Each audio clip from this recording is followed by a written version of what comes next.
Okay, we're here. Hello. Sorry, I was finishing setting everything up. We've still got 5 minutes until that starts. I do need to finish setting up something though. Is there a way how do I do this? Okay, I need dual screen quick. I need dual. Hey, what's up, Strike Zone? Welcome to the chat. Yeah, so this is a strictly grappling event, I do believe. It is the internationals. I do believe the rules are strictly grappling, so if my commentary is a bit off because of the grappling, please excuse me. I am just getting into the grappling side now myself. I know the striking side fairly well. Been into boxing for a while, been into MMA for a while with the striking. And now I think I branch out over to the actual forms of other MMA, other mixed martial arts. And I think this is a good place to start where I can go off of the grappling side of everything. So it's gonna, we have got the rules up here, but I'm trying to add a screen. I'm scared it's gonna crash. Last time I added a screen, it completely crashed my computer. I don't know why. This one be quick rules. Maybe quick or it's gonna crash. We need to basically control. What's that? No, we don't want that. Okay, I need to copy and paste this over here. Oh god. Did it crash? Ooh, I thought it crashed for a second now.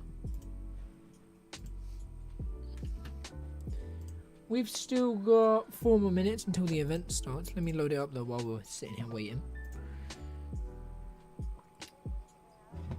I'm going to turn it down because I can hear that all the way up. Music, we're going to copy and paste that over. Alert boxes, I'm going to copy and paste that over too. I don't think I need to copy and paste anything else over. Audio, oh wait, I need to move all the audio over, or else we are not going to be talking over there. Okay. Now I need to add. Image? No. A window capture.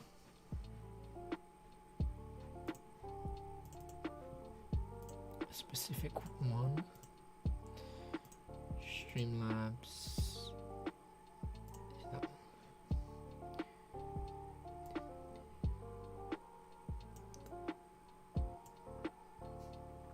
Here we go. I don't know if they're that big on screen though. That's my issue, is I don't know how big this is going to be for you guys. Okay. Okay, there we go. We got the rules book. We got the rule book. I don't know if you guys can see it properly. I will have to. Yeah, I'm gonna have to check to see how big the rule book looks. UFC is currently saying their stream will start shortly, so we got some time. I think you guys can see my mouse over here now. Yeah, you can. Here we go. I was thinking of doing things like predictions for this one, but again, I know nothing about the grappling completely, so I'm gonna be honest. We need to mute. How does that actually look? Yeah, that appears quite well. Okay.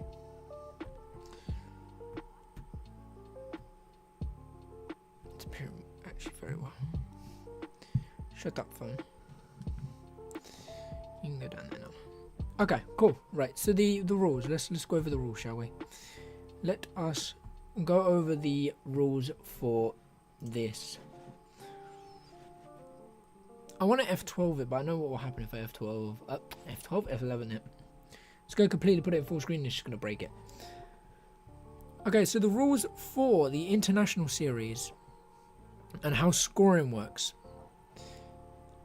This talks about how there is an overtime period over the regular time, but we need to go down to here to understand why there is. Time limits. An 8-minute regulation match will have 4-minute overtime. A 10-minute regulation match will have a 5-minute overtime. Referees and judges. Okay, so I guess main events are the 10-minute ones. But don't quote me on that. Again, still learning. Then you've got... So I'm guessing if... overtime, if there is a position to be fighting for, I guess. I'm assuming that's what will lead to an overtime. Referees and judges. The referee is the only person who can assign positive points and enforce stalling penalties. So if someone is just holding someone on the floor or in guard, or that would just be in guard,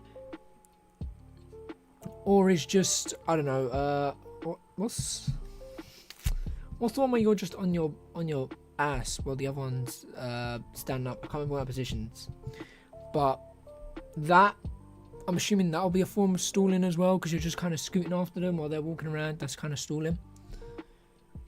Judges may correct points if referees assign an incorrect amount. That's cool. That's cool. I like that. I like that as a rule.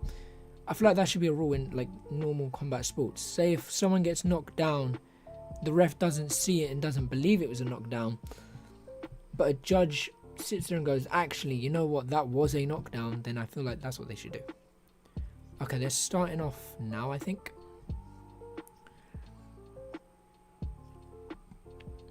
This stream will probably not be a lot of people's cup of tea. A lot of people do not enjoy the grappling, but again, I'm trying to learn all forms of martial art here, and I feel like this is, well, I don't feel like this is a part of it, and I feel like that I should learn it. If I want to commentate, if I want to do these watch parties, I've got to understand positionings and how they work and that.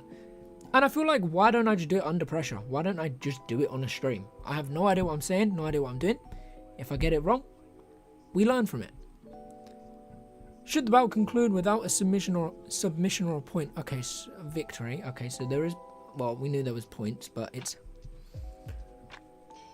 how they get points and stuff.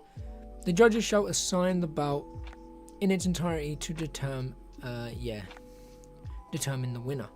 Okay, so the judges shall assess the bout. Okay, so the judges will go, okay, who had probably more control, or who had more attempts at a submission and stuff like that. And yeah, okay, we learn it. Judging criteria, here we go. Initiation, is that initiation? I did read that right. Initiation, oh my god, I'm a fucking idiot. It's initiation. Initiation. Sorry, I'm tired.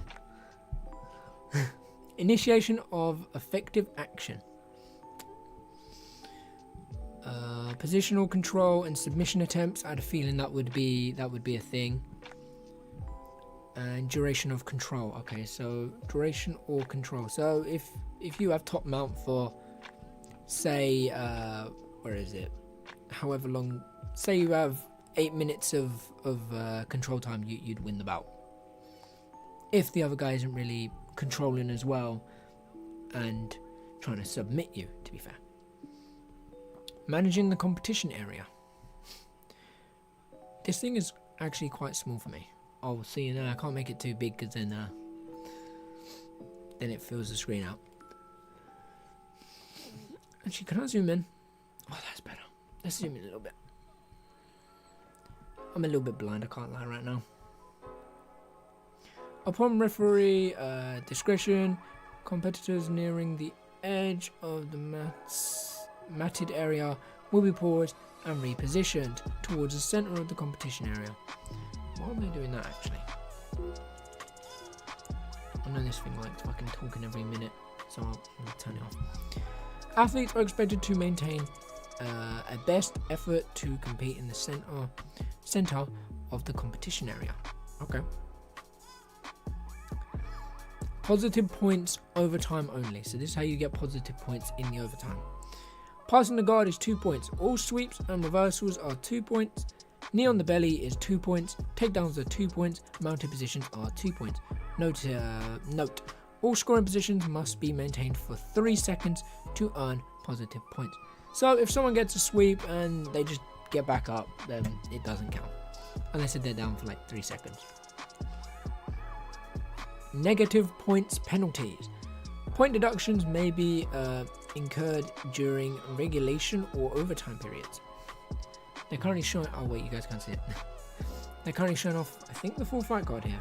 1, 2, 3, 4, 5, 6, 7. There's about 9 fights. They're not really fights, are they? They're not really fight. No, they are fighting because they're fighting for positions and stuff. So technically, it is a fight. Here we go. Illegal techniques. Let's say spiking. Spiking your opponent on their head. Striking of any kind. Yep, I had a feeling that would be it because it is strictly grappling, so that makes sense. Gouging of the eyes. That's just normal rule sets for every combat sport or any sort of form of sports. Intentionally putting your fingers into any did I say orifice? Fucking hell. Guys, don't drop out of school. Don't do what I did. Of your opponent, grabbing the ears. No. Sorry. I had yeah, I'm not even gonna talk about that. I had a very funny thing in my head to think about. Intentionally pulling of the hair. Again, they're not doing anything zesty. Let's chill. Twisting or holding any less than 4 fingers or toes. So I can't just grab someone's pinky toe and just. Wait, you guys can't see that. I was basically just trying to I was pretending to rip it off. Never mind. Intentionally scratching, pinching, or biting. To be fair, it's the rule book. It has to be there. It has to be there. Or else, if this isn't listed, then people will go, oh, you know what? I'm just going to... Technically, hold on. It doesn't say licking is illegal. If I want to make someone uncomfortable, I'm just going to lick them and force them to switch positions. Simple. Intentionally grabbing, squeezing, or putting pressure on the groin area. What's wrong with that? I don't see why that's illegal.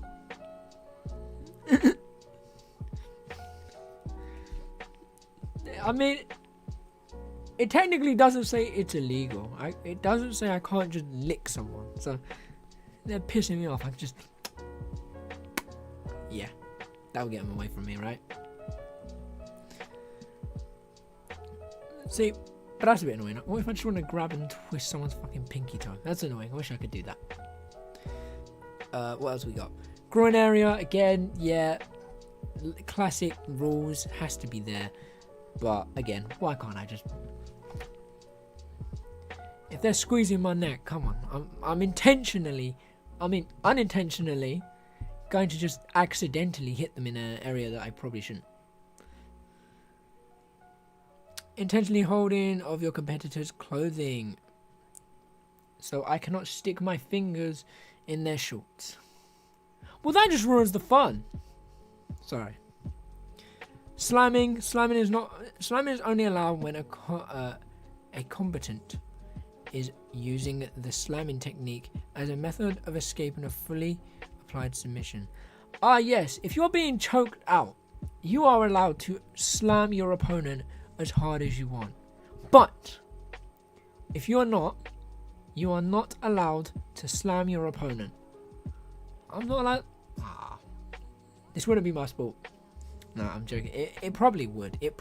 I'm a bit like this. I quite like this stuff. I do like this kind of stuff. But you can't. It technically.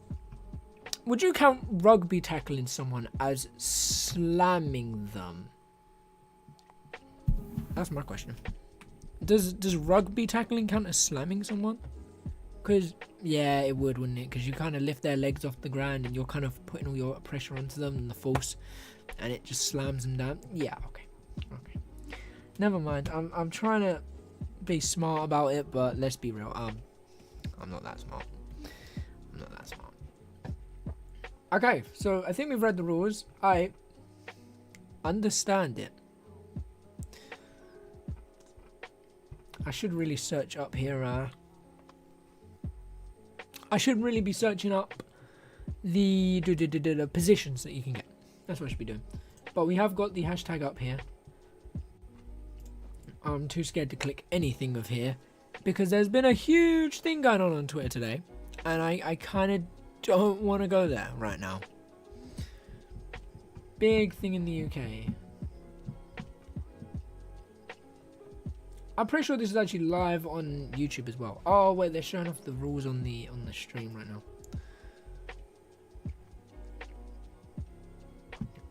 Sorry.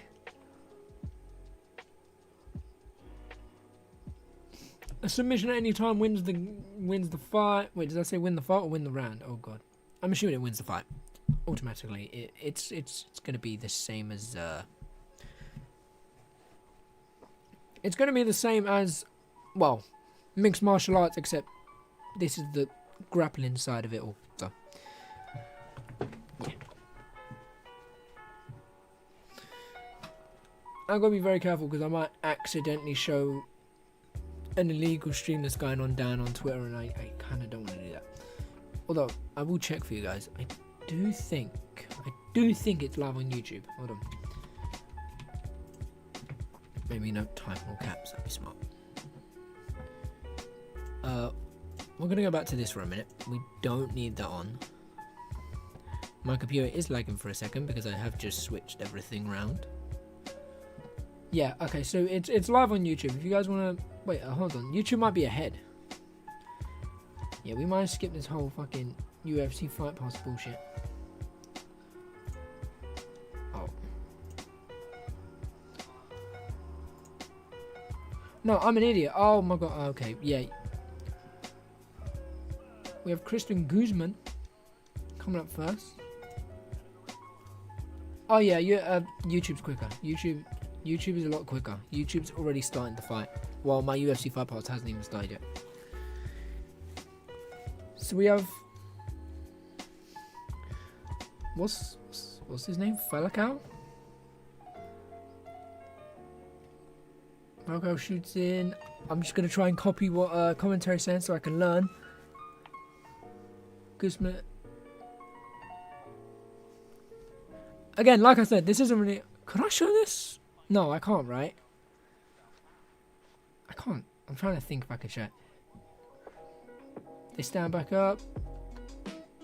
Okay, so Guzman's got the blue stripes on him while... Oh, wait, is that the... Oh, that's their gyms. Okay. I was like, wait, hold on. Is this the form of martial art they're using? God damn, I'm stupid. Pedro gets the takedown here. Currently in full guard. He's in full guard.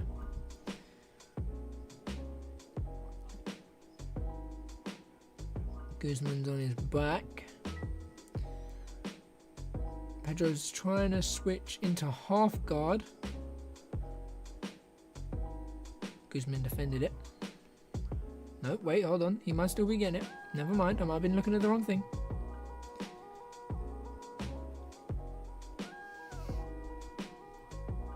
So Guzman's getting controlled right now. Quite heavy. Maybe I should be listening to fucking commentary just in case they talk about a position that I don't know.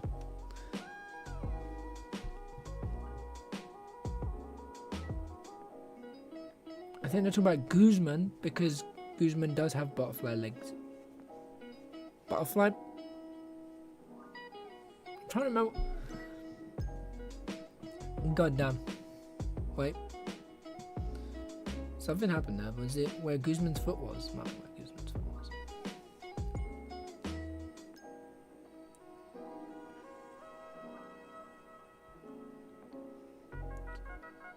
Pedro's sitting back up his shorts. They were pulled up quite high. Guzman's kind of scooting right now.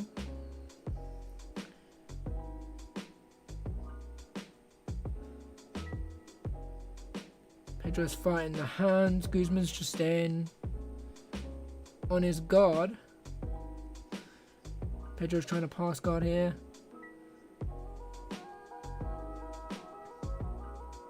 Both fighting the wrist, both fighting for the underhooks. Guzman's trying to go for an arm triangle. Pedro gets out. Guzman's still on guard. Ref calls for action as Pedro kind of just stands there over him.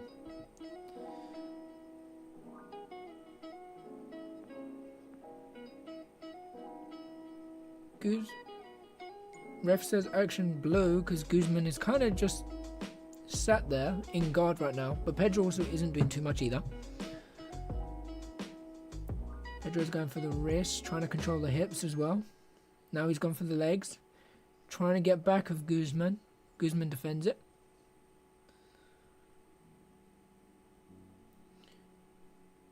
Pedro's trying to find a way in here, but Guzman's doing very well at trying to defend what Pedro's trying to get into.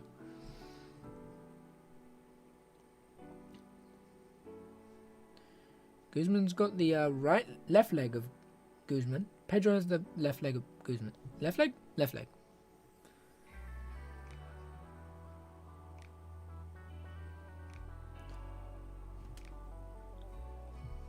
Ref calls stop. Tells Guzman to get back up. Ref says they both need to start working.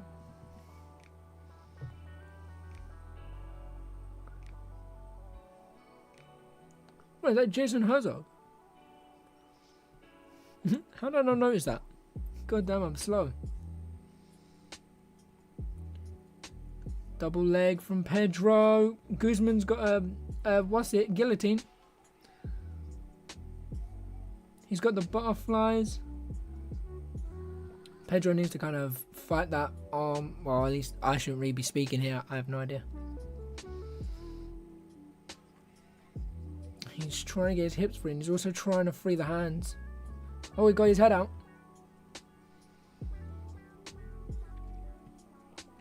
That must be huge for Guzman, right? Guzman almost got the submission. Does that make it, well, it was in for longer than 3 seconds, so 2 points.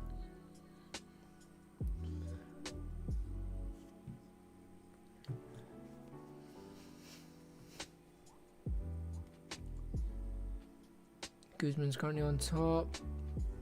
He's got the butterfly locks in. He's let them out. Oh, Pedro almost got caught into another guillotine there.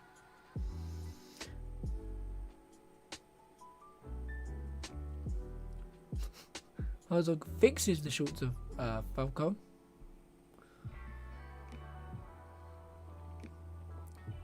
Pedro's using his feet to push off. Guzman goes in for another.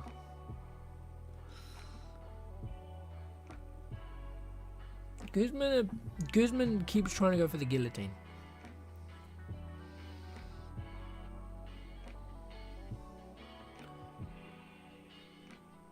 Pedro's kind of pushing him back.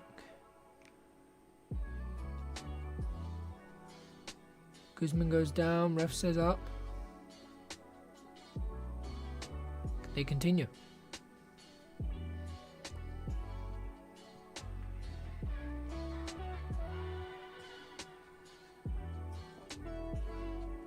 They're in a tie clinch right now.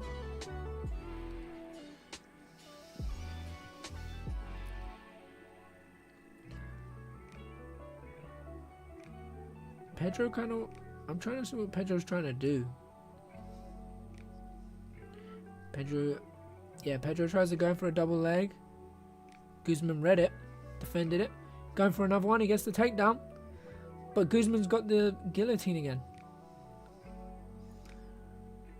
This is a guillotine again, I think. I might be wrong. Oh, DAS? Okay. Better start learning my positions and submission.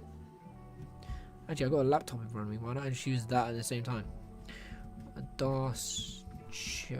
See what that looks like. Here we go.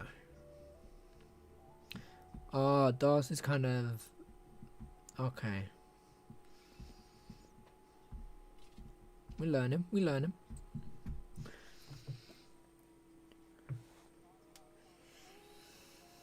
Both out of the mat.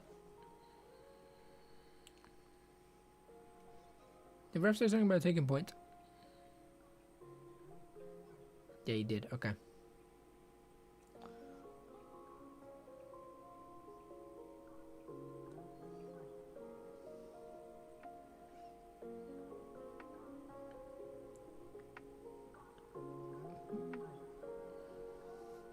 Armbar here from Pedro. He's trying to get it. Doesn't get it. 12 seconds left to go. Pedro's got a leg lock here. Pedro and Guzman. Pedro's now controlling. That's it. Okay.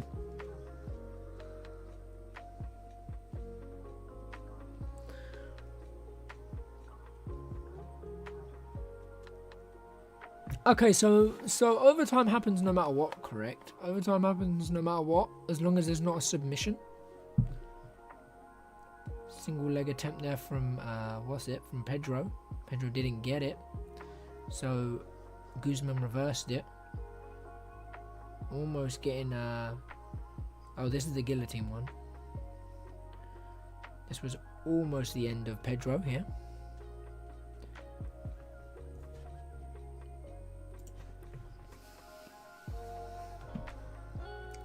So far, I'm doing probably terribly. I can't lie. There was a door stroke that I missed.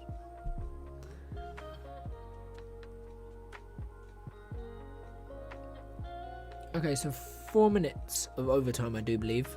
That was an 8-minute one. Yeah, 4 minutes. Here we go.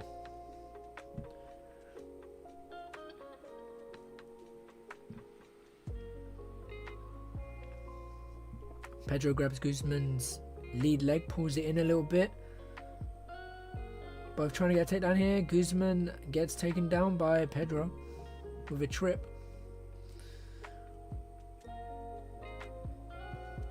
Pedro's trying to... Hey! Sorry. Pedro's trying to get to the back. That looked like a clash of heads there from them both.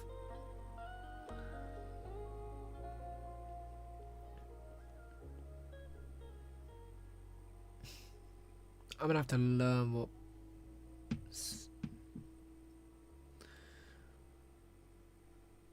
Guzman's trying to get an underhook, right? Yeah. But he wants the other one.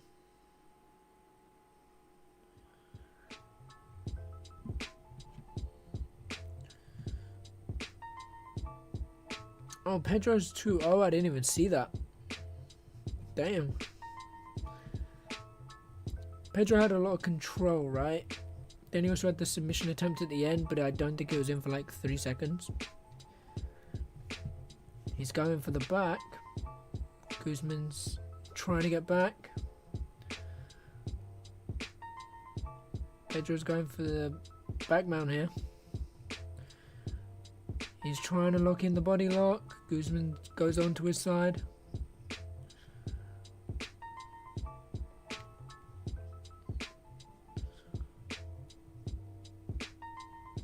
Four points here for Pedro right now. 0 to Guzman.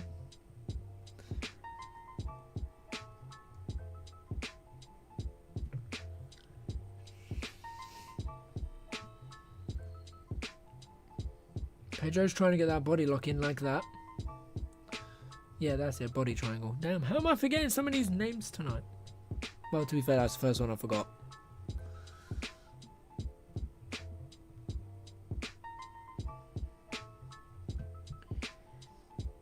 Eight points here for Pedro. Damn.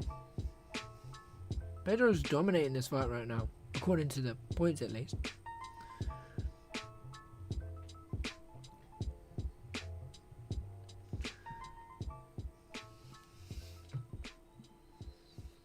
I guess there's someone like, oh.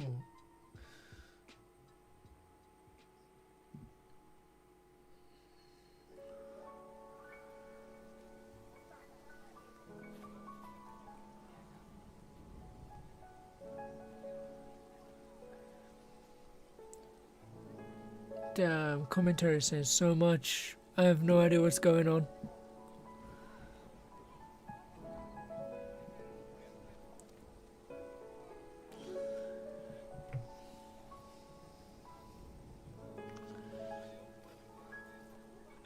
Well, I have a feeling Falcao is true.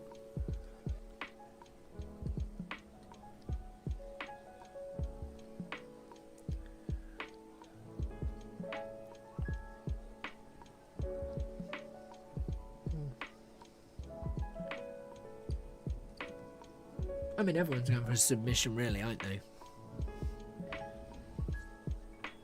That's the whole point of the game.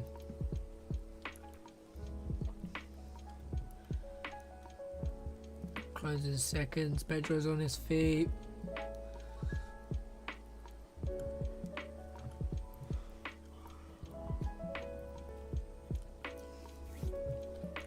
Okay, so that one was an 8-0 to Pedro. We need to start learning some positions, shall I? There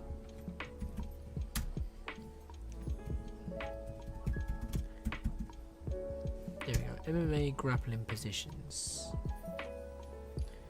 That's what we want first. So we have back mount guard, knee on belly, collar tie, turtle, collar and elbow position, north-south position. Okay, so I know for a fact the north-south position. A mount, I do believe, I think I remember it. Knee on belly, 100% know. Side control, I know. Guard, I know. Back mount, I know. Side control, I think I said I know that one. Collar and elbow position, not certain on. Turtle, I'm not certain on. And collar tie, I've heard, but I don't know. There we go. Pedro's your winner. Is the winner on points for this one. Collar tie. Let's have a little look into collar tie's grappling hold.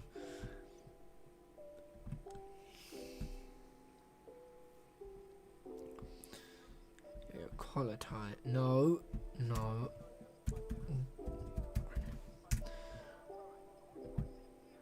So a collar tie.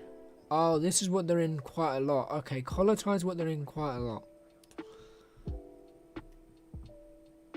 Collar tie is like their starting position. Some of them starting position.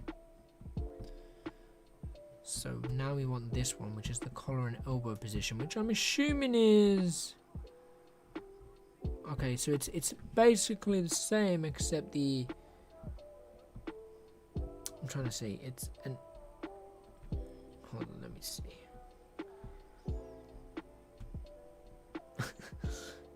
When I search up collar and elbow position, it's two drunk guys in a bar fighting. Why am I getting two drunk guys in a bar? God. I'm assuming turtle's the one where you're... I don't want to say it too early just in case. But I do believe that's the one where you're kind of like... Ah, that's that one.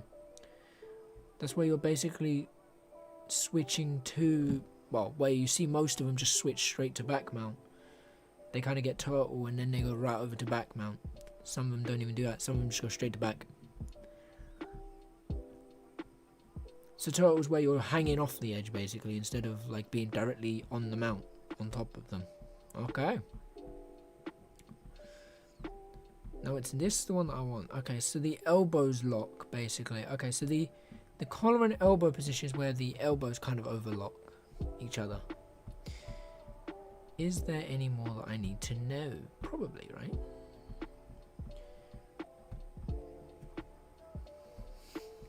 They're advertising UFC 308, which is Ilia Topuria versus Max Holloway, or Ilia Topuria, if we're being serious. The bear hug. Okay, bear hug is one I haven't seen. Double collar tie, haven't seen that one. Double underhooks, I've seen double underhooks. Pinch grip tie. Oh, wait, no. There's actually just images here. I haven't even got to open them. Okay, so underhook. Okay, underhook. Double underhooks. I don't know if that is that counted as double underhooks? 215 pounds. How are these guys doing this? You guys weigh quite heavy, and you guys are just grappling on top of each other. Okay, bear hug is you're basically behind. Oh, I do bear hug quite a bit to my brother. I find my way round to the back and then I pick him up. Yeah, I do that one quite a bit. I mean, when me and my brother mess around with this stuff, I don't know the exact terms for them, but I when I look at them, I can go, yeah, I've been in that position. Me and my brother have done that. Collar tie is the one that I think me and my brother do quite a bit. That's the one we always start with, a collar tie. Double underhooks. Well, I was assuming double underhooks was double underhooks, not the picture shows an underhook over the headlock. Pinch grip. It's kind of like you've got one underhook and one comes down from the neck, and you grab them with your hands. Okay.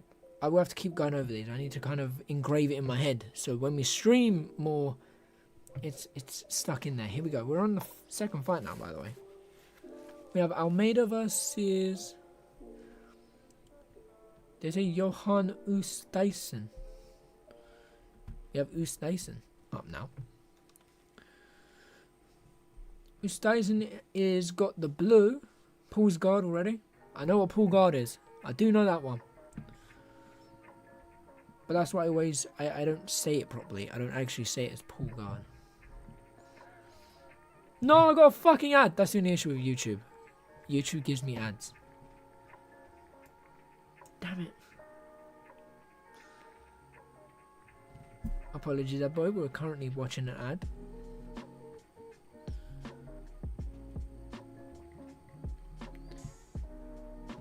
Okay, Tyson is, I wouldn't say in the same position that he was before. It must be really annoying having someone the same. No. I was gonna say it would be annoying having someone roughly the same weight as you, but then I realized no.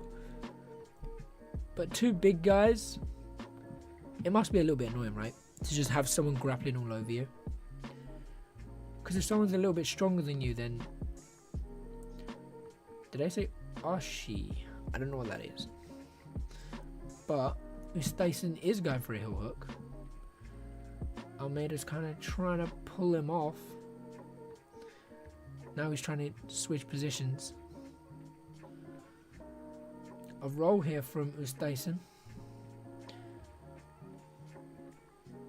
They're sticking fingers in each other's mouths and stuff.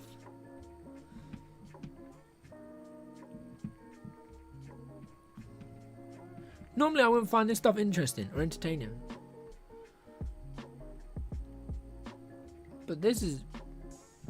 I wish I had more to contribute into this. Was Tyson trying to... who's Tyson? Almeida trying to get the back mount here. Tyson is turning and he's getting out of the position. Although a triangle possibly here from Almeida. He has it in. Oh, Tyson pulls his head out. Heel hook here from Almeida. Tyson's defending it.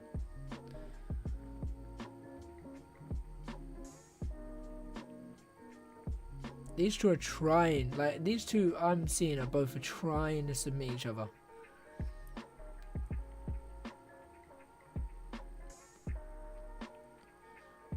Tyson gave up his back there. And now Almeida is trying to get his way in. Almeida's trying to get another triangle. Ref separates him, tells him to go to the middle. Is the ref going to put him back in the same position? Yeah, he is. Okay, cool. I'm all for, like, when they end the round, put them back in the same position. Because you should really continue a fight where it last ended, right? But,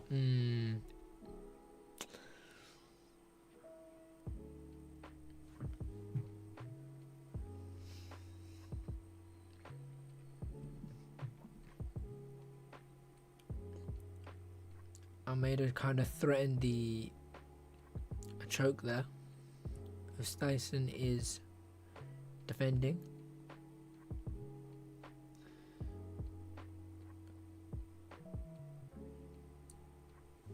Did Almeida just get his ass slapped? Is that what I just saw?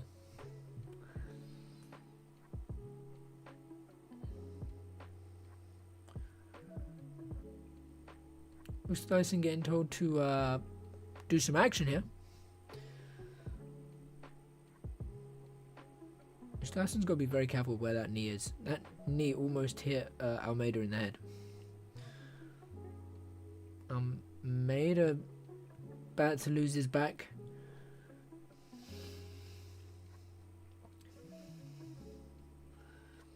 Tyson in half guard right now.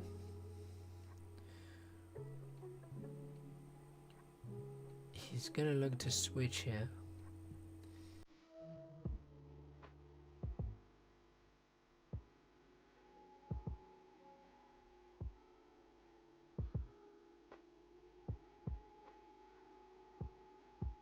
Almeida's hand was in a very specific place.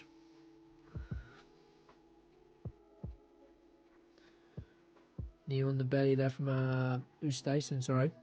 Did I say Almeida had the hand on? Okay, I meant Tyson.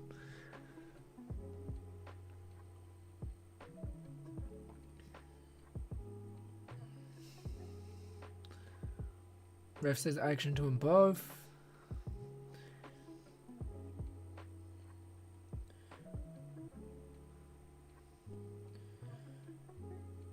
Almeida is in half guard.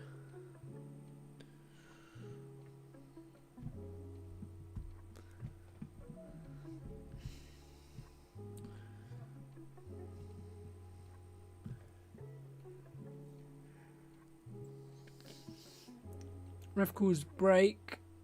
He says if there's not more action in, there's going to be points.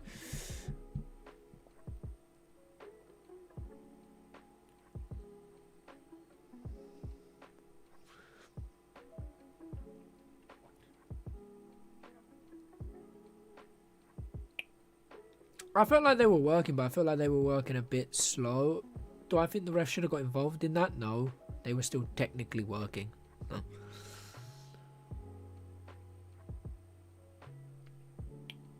Almeida's trying to, yeah, counter-attack there, but he's defended it.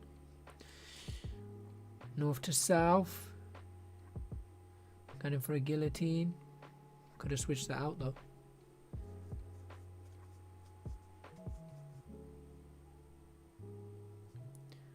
The last fight you could have sat there and gone, it's kind of one-sided. This one's fairly, well, from what I'm seeing at least, it's fairly even. I think I want to say Tyson's kind of winning, but again, it's going to go to the point round overtime.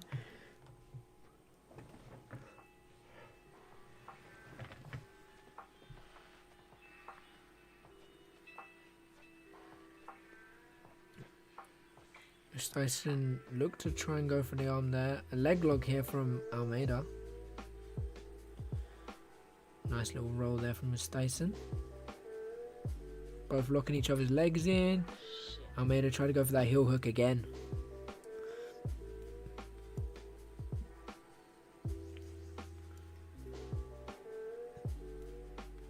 Both getting a little gassed here. You can see they're both getting quite tired. Almeida is in half guard.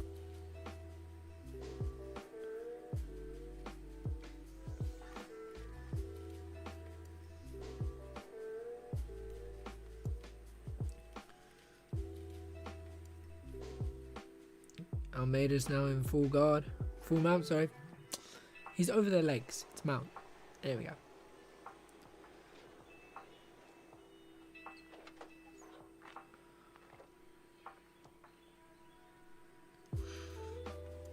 That was smart from Almeida. Kind of just hang in there for the last few seconds. Tire him out a little bit. Hold him down a little bit. Interesting. Again, I am not contributing too much to this. So you're just going to sit here, enjoy me having no idea what I'm saying. And that's how we roll tonight. That's literally how we're going to roll tonight.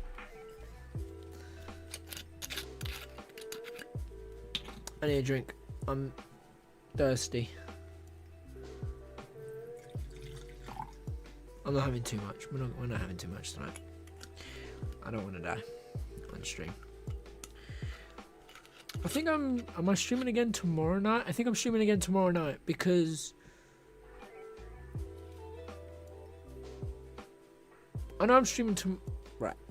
It's now Friday over here. I think I'm streaming again while we're waiting. I think I'm streaming again tonight, and I know I'm streaming again Saturday.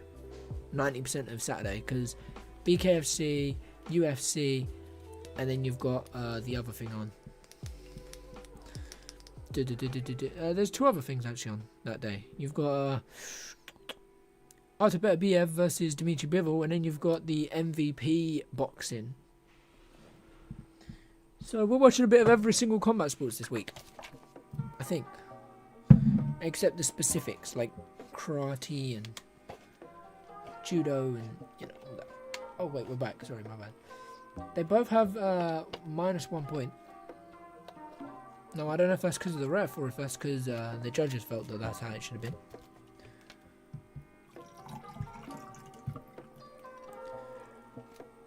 Here we go though. Was Tyson on his back again? On your back's more dangerous, correct? But I feel like in any position you can get reversed quite easily if you just do the right thing. It's the same with everything really though, isn't it?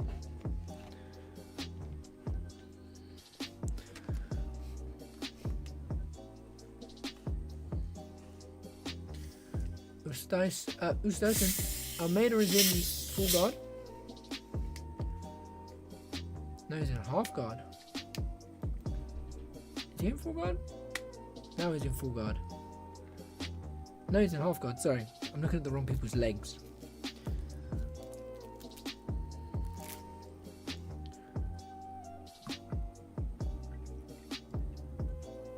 The concentration in my face. Pouring that one out.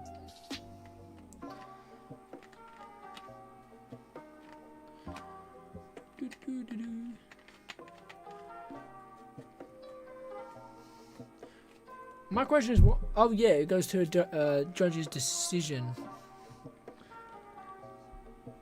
Ref calls for action again. Ref's getting a bit restless with these two.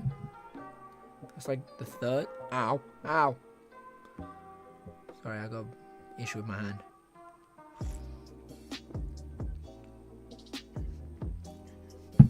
Ref says break in the middle. No, break and then get in the middle.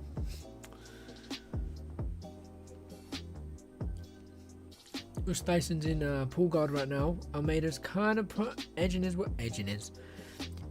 way into position. He's in a half guard. There's a nice roll there from. Was that Almeida that done that? And Tyson is Almeida's looking to get the underhooks in. 3 points there. That's 4 points scored from Almeida, but obviously -1 point deduction. He has a 3 point on the board right now. Tyson is currently losing with 1 minute left to go. It's not a good look. Because all Almeida's got to do really here is try and defend, keep the position, but also fight the wrists so it doesn't look like you're not doing anything. Control him as well. There's a triangle here from Almeida. He's getting it back in though. I think he needs the other one, not this one. Oh wait, never mind, maybe. How fucking flexible are these guys? Bro, what the fuck? I'm not as flexible. 30 seconds left to go.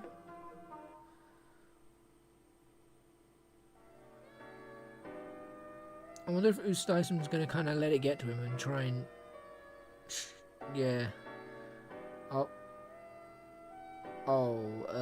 Almeida got pushed outside the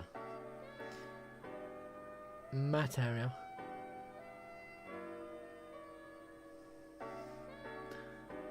That was cool. Nice one, commentary. I've got this really annoying spot here.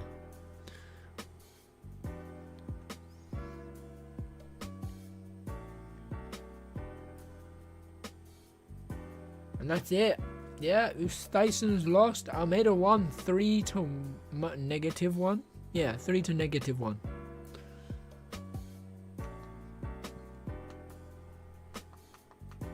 I have no idea what I'm talking about, but you know what?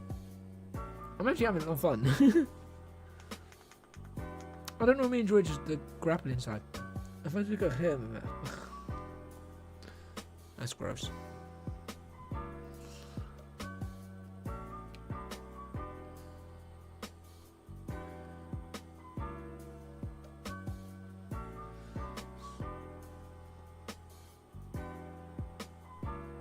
I feel like the reverse triangle was probably a bit of an issue.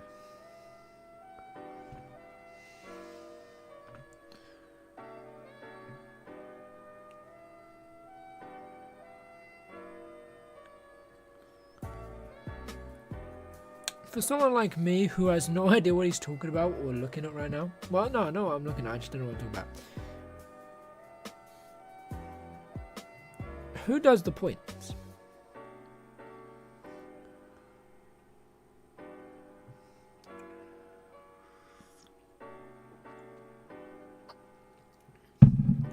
I've got to go over to UFC Fight Pass anyways. Oh, for God's sake. I closed it down. I got fooled, everybody. I thought they were showing it off all for free, but guess not. There it is. Okay, it's a bit loud.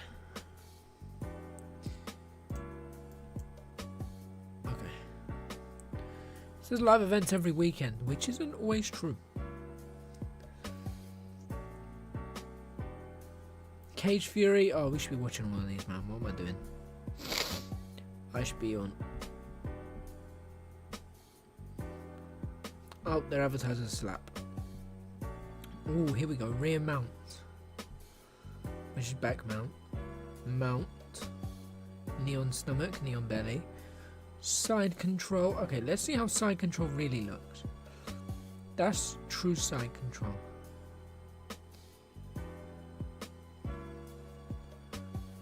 So half guard is you're in the half. Side controls are on the side. No. Yes? Am I done? Half guard, here we go, half guard. Yeah, half guard is you're in half. Mount and then full mount. Okay. Disengaged has apparently been removed for some reason. Guard, okay. We're learning. We're going through the grappling position book. Well, I say I'm going through the book. I'm just going through.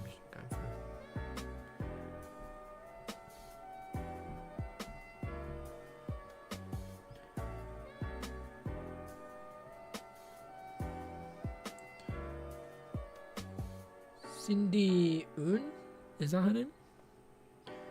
Up next or up now?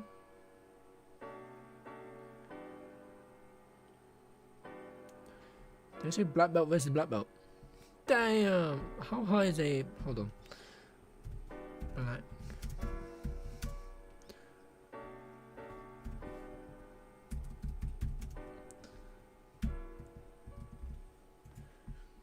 What's that level?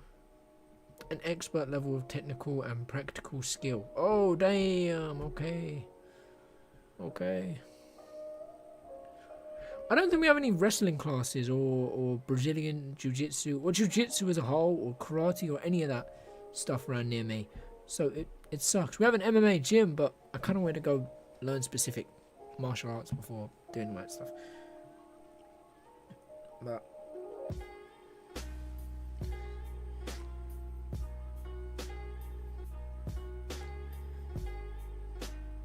okay.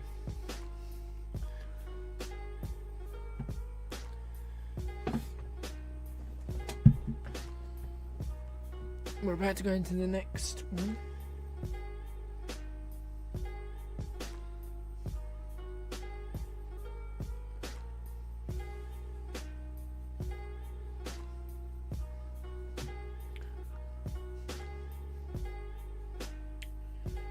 Sorry, I'm quickly checking some things out, guys.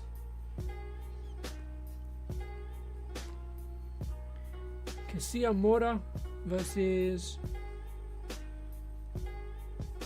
Cindy Ung. Okay, Ung versus Mora. Here we go.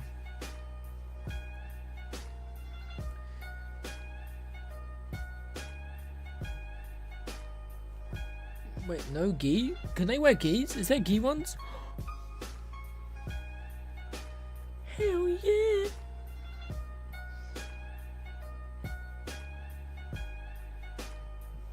I want ones where they wear gi. I love the gi.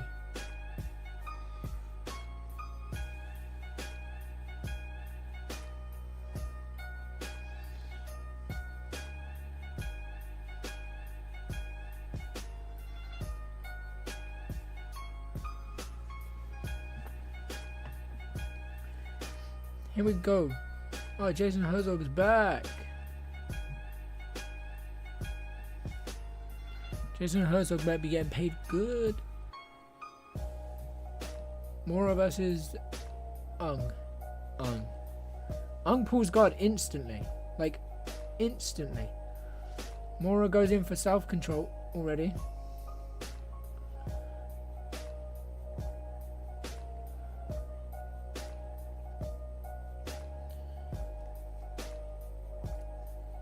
Early prediction? Should we do an early prediction? I'm going to go Mora.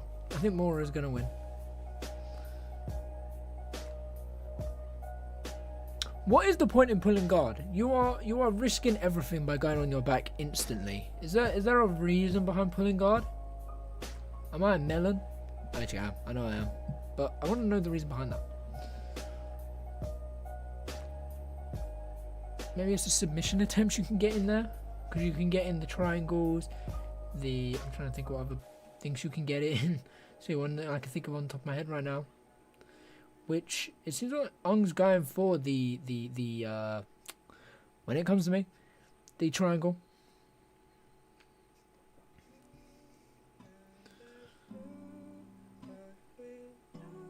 Mora is looking to try and get the back, and Ung is trying to take the left leg of Mora.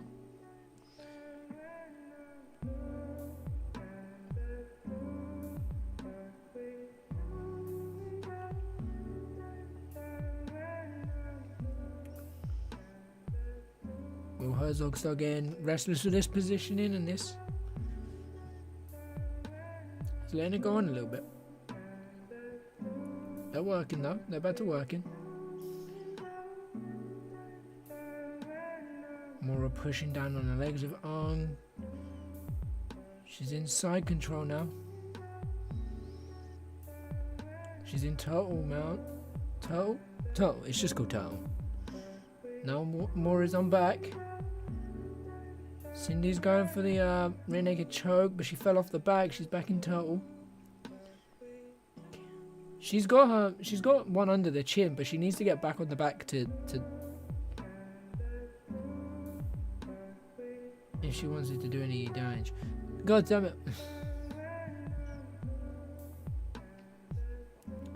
I feel like Ung kind of needs to risk it here and go for a roll, but that's probably not a good idea, right?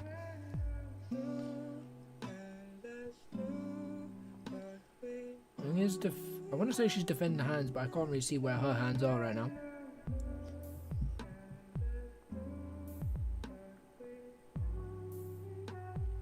Ung flattens out, rolls a little bit here. Mora, if she can get the body triangle in, she could. I was expecting Mora to kind of let that one go and try and go for the body triangle. She's now got a butterfly, I guess that would be.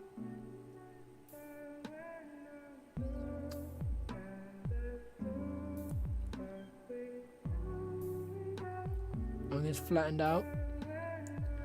Mora's slowly raising her hands higher and higher towards that triangle. Rear naked choke.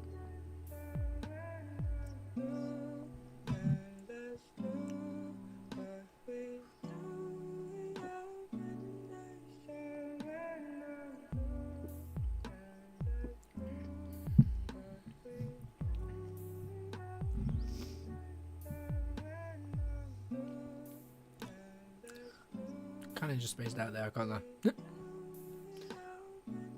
They're still in the same positions, but it does look like Cindy is trying to break the hands round.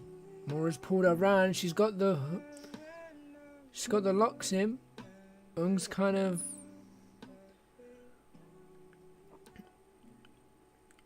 defend it, but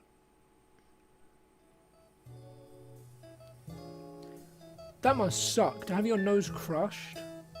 No. I know it sucks. I've had it. It's awful. Mora's pulling her as well.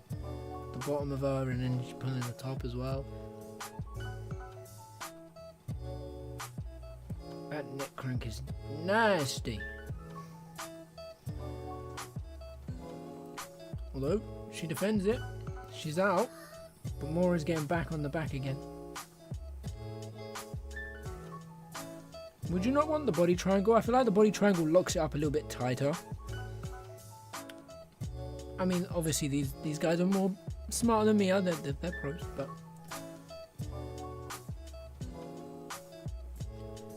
I'm gonna throw a few things out there.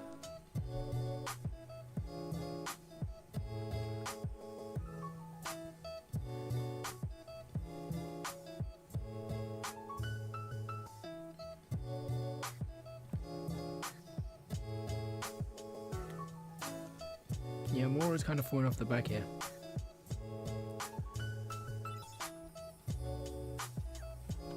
Is kind of just scraping herself back and then pushing herself forward.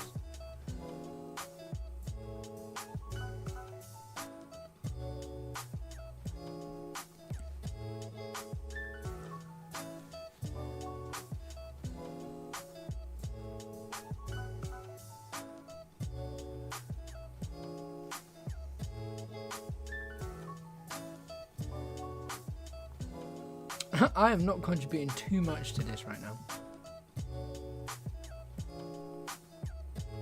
They're still on back.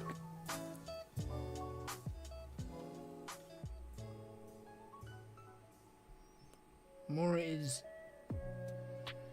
she's still got the one lock in. Cindy's kind of trying to defend it though, but she's struggling here.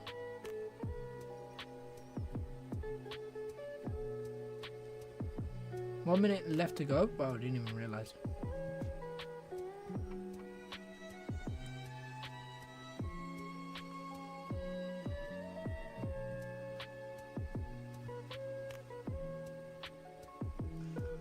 Cindy's being... I can't say that, can I? I was gonna say Cindy's being fairly dominated in this. Don't make it weird. Don't. Fucking know you will. Don't do it. Mora's back on the back. Cindy gets out. Ung's in side control. No, never mind, she's in half guard. She's now in guard.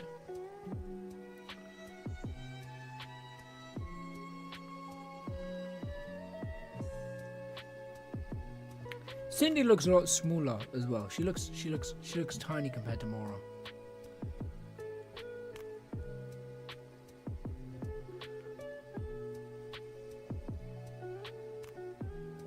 Ten seconds left to go. What am I doing? There, it's gross. I don't want to see that. Oh. Overtime. We're going on to overtime for these two.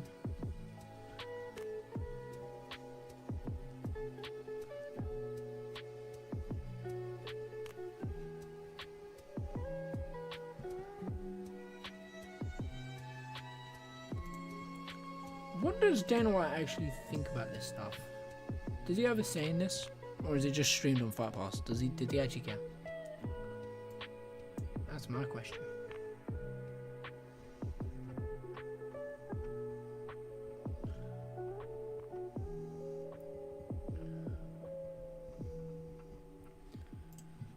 Okay, so we're about to go into overtime for this fight. Match. We should call it a match, right? It's not really a fight, it's a match.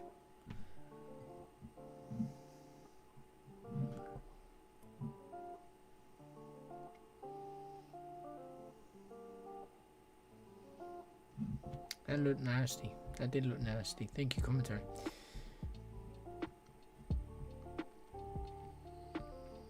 Well, they're competitors. That's not what I want.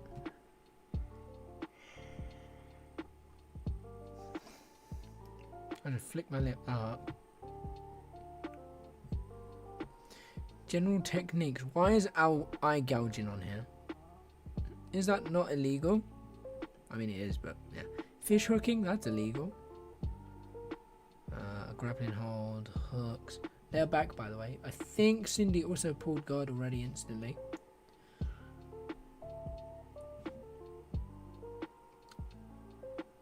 Mora's trying to get side control. I'm assuming she's trying to get to the back. But she's going by side control first.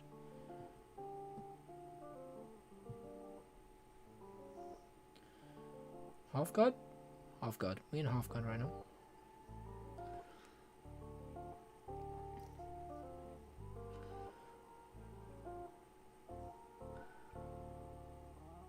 They are currently in the wow.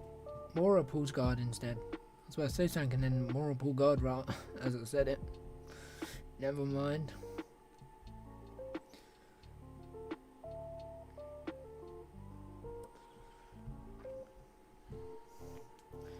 Mora's just a lot stronger, I'm gonna say.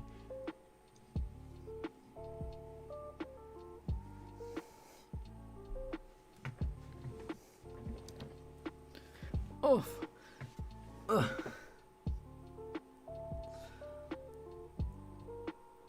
No one's got a point yet.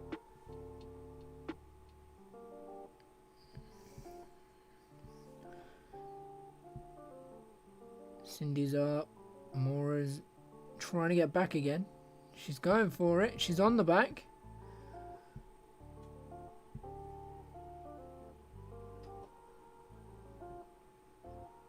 Oh, Mora has 2 points because of a reversal.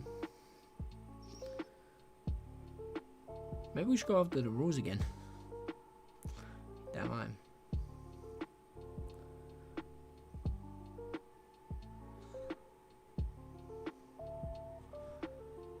A commentary bullying. Bullying? Bullying. Bit mean.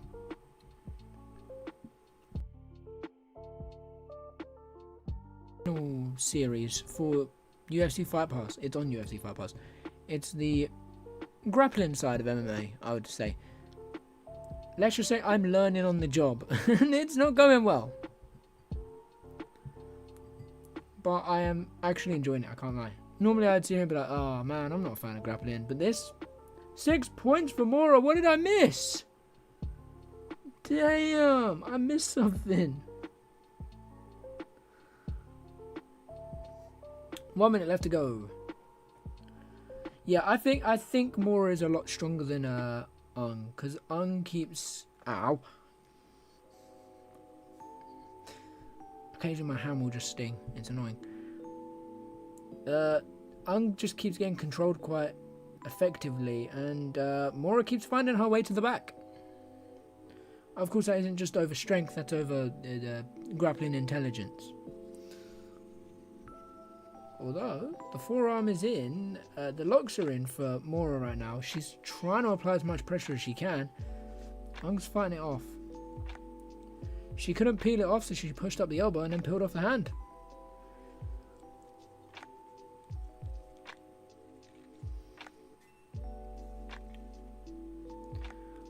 Mora's trying to go for an arm lock. I think Mora's about to win on points. Yeah, she's trying to go for the arm. She loses the arm, and that's that. That's fight. That's fight. Or at least that's match. We should say that's match.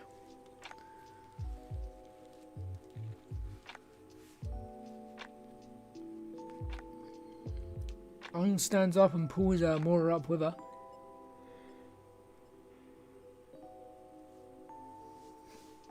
This is better scoring than normal fights. This is better scoring than normal fights. At least it gets done nice and quick. We haven't got to sit here and wait like 7 hours for it to be done.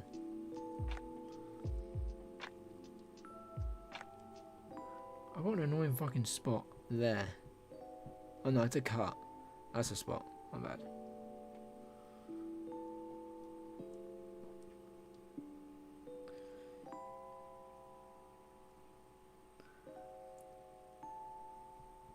Mora wins by, I think she won by 6 points in the end. Should we? Yeah, she won by 6 points. Fair fucking play. Okay, I think we should go back to learning while we're waiting for the next fight. How many fights were there? There's like 8. And we've gone through 3. 5 left. Yeah, you saw me just do maths. Great. There you go, guys. Wait, Aljo's there. Aljamain Sterling's there. Of course he would be.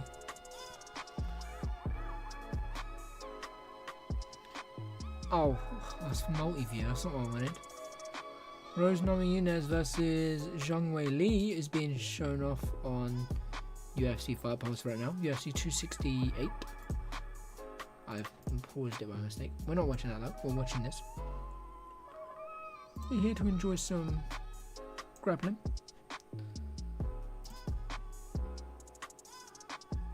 Raquel Canuto is coming in. She's a 3-time IBJJF world champion. That's a world champion. Gabby Mcom, 2023 IBJJF world champion. No gi, gold medalist.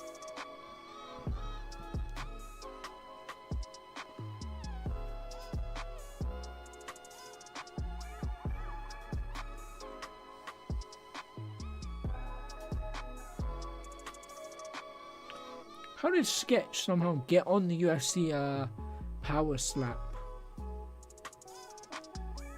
Yay, cut off my headset. Wait, what? Where's the blue? That's blue. There we go. I like the blue. Oh, it's red now. Yay, blue.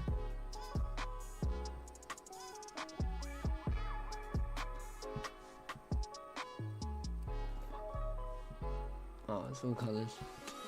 That was just blue, I can't lie. How have I just got distracted by some headphones? Power slap. I shouldn't watch power slap. It's stupid. It's so dumb. But it's not gonna hurt if I watch it once, right? It's not gonna rot my brain like Instagram and TikTok and stuff. October 24th. That's next week. Nope, week after. It's in the 13 days.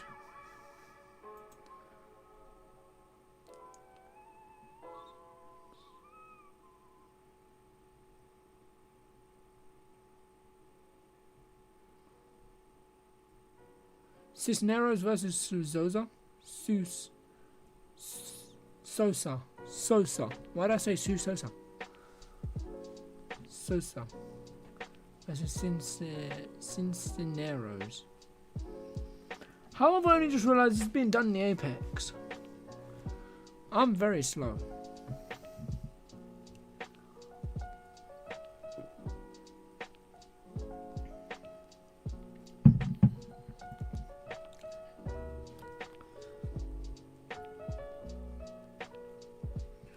What's up, Dex? Hopefully I've said that right. Apologies. We're currently watching the UFC Invitational series. Well, if you're watching me, you're watching me struggle to understand how grappling works.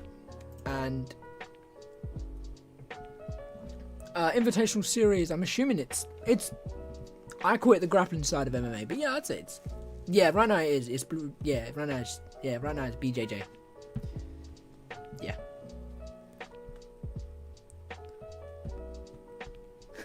Appreciate that. Yeah, I'm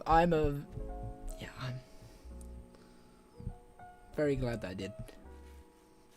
But yes, I am currently watching it, but very poorly because I'm also trying to learn all the positions and submission attempts you can get and all that, and yeah, let's just say commentary from me has not been very good. This is my first time watching a strictly grappling based match. I watch a lot of the other fights. I watch normal MMA, I watch boxing, I watch all this. So I thought, I don't get into the grappling side, so I thought, why not just dabble into it a little bit? Because if I want to get into stuff like this, I should definitely be looking into it. Cisneros versus Sousa is about to go down. Cisneros, is that how you say it? Just don't know myself.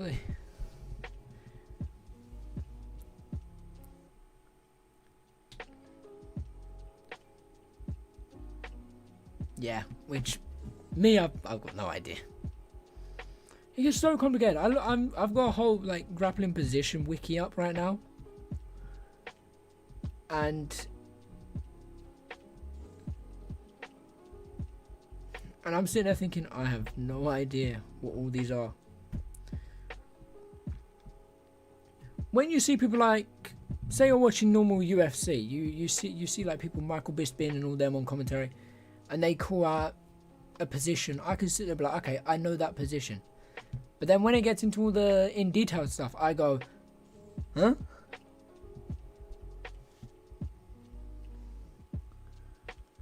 There's a Vitor, what was his last name? But he got very restless in one of the earlier matches. Both start with a, I knew what that clinch was called and I've already forgotten it. I should actually have it up, loading on my second screen, just so we know what we're doing. There we go.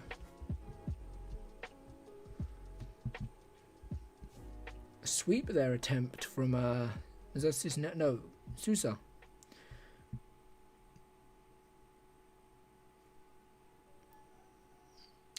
Sousa's trying to get their trip.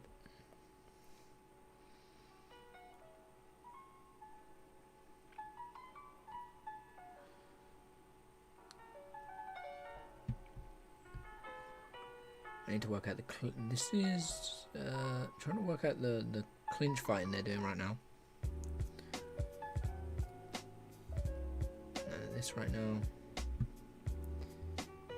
That's grappling holds positions. Ah.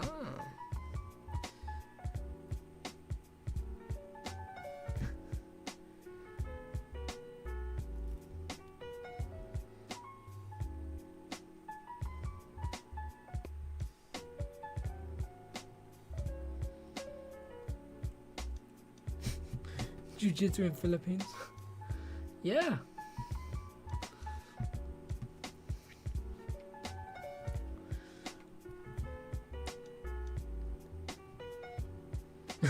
Must hate Manny Pacquiao, probably.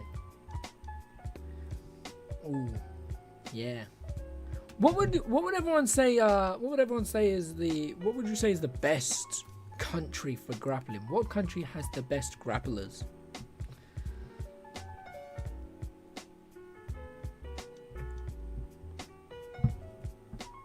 The Russians are scary, but when you put, say, like Olympics and all that into it. Oh, I'm triangle. I'm triangle. A triangle. That was. Hey, yo. Brazil, US. Yeah. Brazil, I'd expect. That's where it started. Yeah, Brazilian Jiu-Jitsu. Yeah, that makes sense. Yeah, Brazil, I'd expect. America, yeah, I've heard a lot of good things from America. Ref call stop quickly. Hey, what's up, Rob? Welcome to the stream. I just did a search. Welcome. You are watching someone who is a complete novice and has no idea what he's talking about right now. Russians are known for sambo wrestling, isn't it? Personally, no idea. But we're going to take a look into some of this. Yeah, I am currently dabbling my first time into like the Brazilian Jiu-Jitsus and all this. Just translation well to... Oh. Brazilian Jiu-Jitsu. Wow. I didn't even know they had a name for it. I didn't know I didn't have a name for it.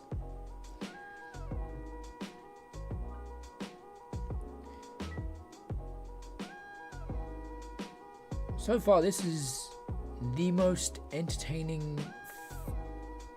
I don't want to call it a fight. It's more of a match than fights, right?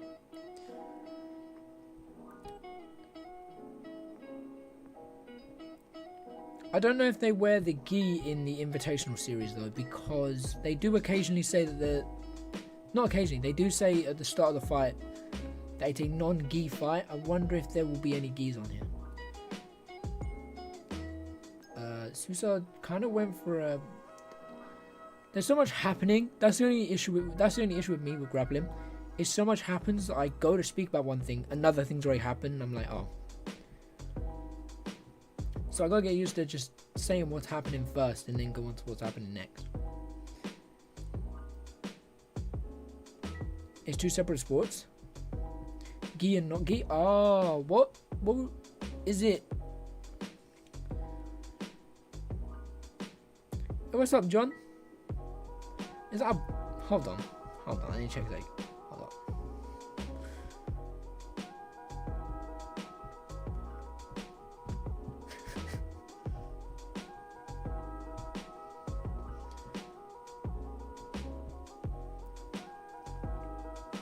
So what is the difference between the gi and non-gi fights?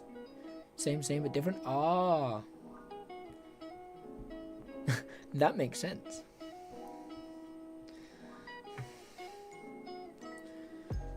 What is the hardest form of wrestling? Brazilian Jiu-Jitsu?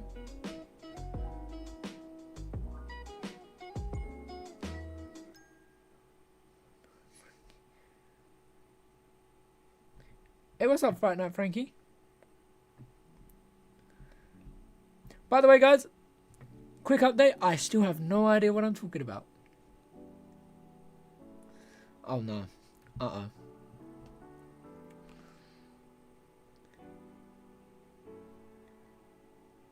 Really? No, I've been raided. Are you serious? I appreciate that. I do appreciate that. Damn, I didn't know. I wish it told me. It didn't tell me for some reason. I appreciate that. Thank you.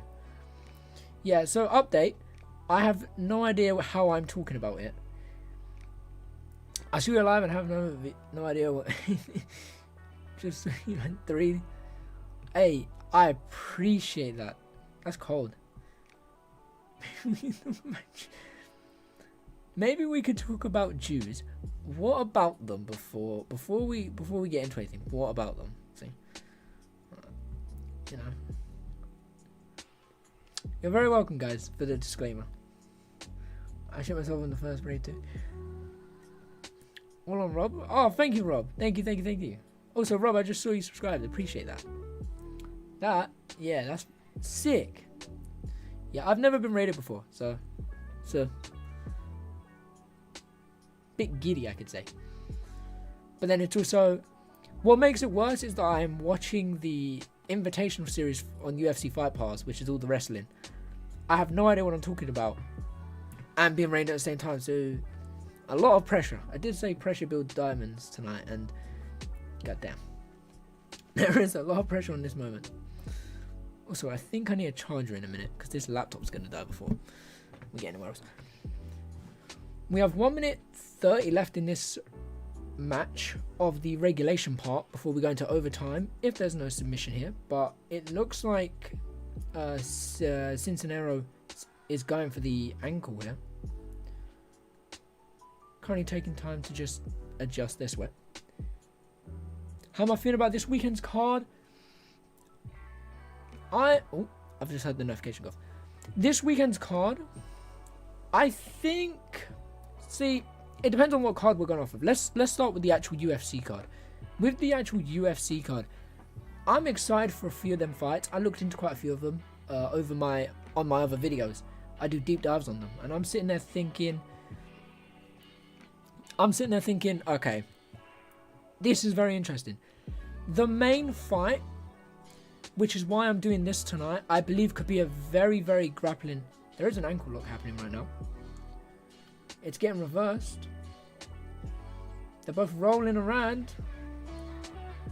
Cincinnati has got the ankle quite heavy here. Sorry, guys. Oh, that ankle, that heel hook is, heel hook. It's in a very awkward position for Sosa's. They both have it in though. Cincinnati just took a kick to the face. And that is, so far, that one. We're going into overtime for this one. So, with the main fight, I believe it's going to be very grappling heavy. So, I feel like I should get into the grappling, because I know there's going to be a few fights coming up that are going to be very grappling heavy. I feel like that one will. This card's secretly decent. For an Apex card, I agree. I've looked into it, and I've gone, there's a few fights on this card that I've gone, you know what? These are very good. Also, Dex, I saw the leg lock, thank you. Do you own all the diamonds and stuff? Sniff? Ah, man. I wish. I wish I had some diamond sniff right now.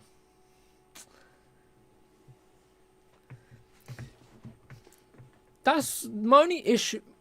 Part of me really enjoys the Royval's gonna win. Oh, see, he's fighting Tatsuro Taira, right? Tatsuro Taira's undefeated at 16-0. Something tells me I feel like Royval needs this win. I feel like he does need this win. Yeah, I'm not a fan of the Apex. Currently, we're in the Apex for the Invitational series. But that's what I feel like kind of ruins most of these fights, is you can have some pretty sick fights on the card, but the Apex kind of shines over it and it just ruins it. And at least that's how I feel about it. Yeah. Tyra's way too young. Royval can't grapple. That is actually true. That is true. I feel like Tyra's going to want to grapple quite heavy though. But basing it off of their last fight stats, Tyra didn't look sloppy or too poor on the feet. So I believe it could be quite competitive, but I feel like Royval will get the upper hand on the feet. And I think Tyra's going to mainly try and go for that takedowns. Tyra made so many mistakes, weaker opponents, unless he's made significant changes.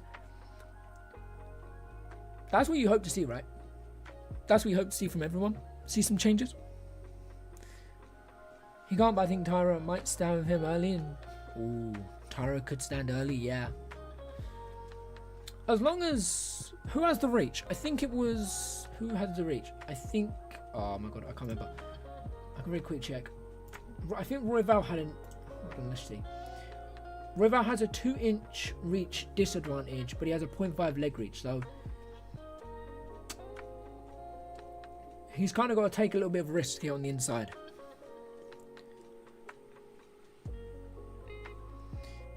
Yeah, the Apex,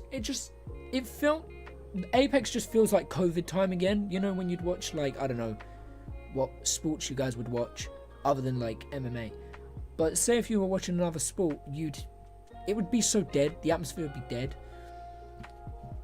And it just doesn't feel like a good arena to have a big fight in. Which is why they don't, obviously, but...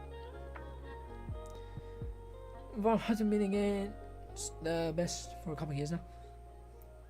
That's another issue. Royval uses distance pretty well though. That's the thing. I feel like if he finds his reach early, it should be not easy, but it should be a fairly heavy Royval fight. But he's just got to keep Tatsuro Taira away from him a little bit. Get a little bit of a distance on him. They should reserve the Apex for midweek. Ooh. See, I agree with the Apex. Okay, I agree with part of that. I agree with some of that. I can't completely agree with it. Because sometimes I do enjoy some women MMA fights. Currently, armbar here. No, he got out. What the hell? Sosa got out of an armbar. Mad. Fair play. I don't mind the women fights. But some of them... What was it? What were the two on... what was it? UFC 307? There was... Oh, what was it? I can't remember what fight it was. One of the women's fight was really good and really exciting. But the other one on the main card... Me and Chat was talking and I was like, the issue here is they're both waiting too long. The issue with, at least my opinion, with the women's is they wait way too long. So they kind of just stood there, not really feinting anything, not really doing much. They kind of just stood there circling around. And I'm like, you're either going to attempt a takedown or you're going to throw a strike. Also, Sosa is up by 2 points.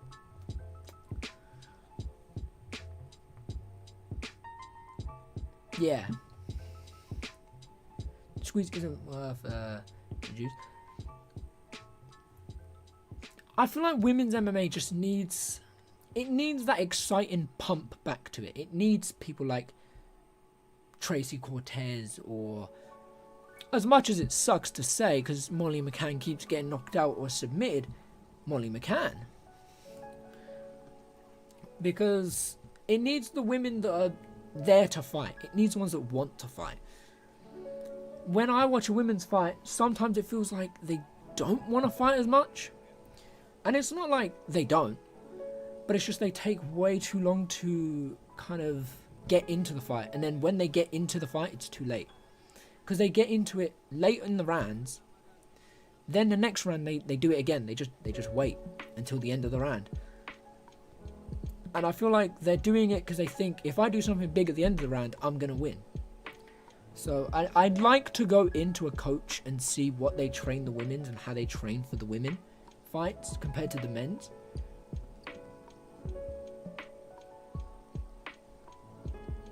Appreciate that, Fight Night. I'm gonna sub to you as well. I will. Actually, you know what? Let's not do that. Let's do it right now. Appreciation to everyone here. Appreciate you all. Do appreciate every single one of you in chat right now. You too, Fight Night.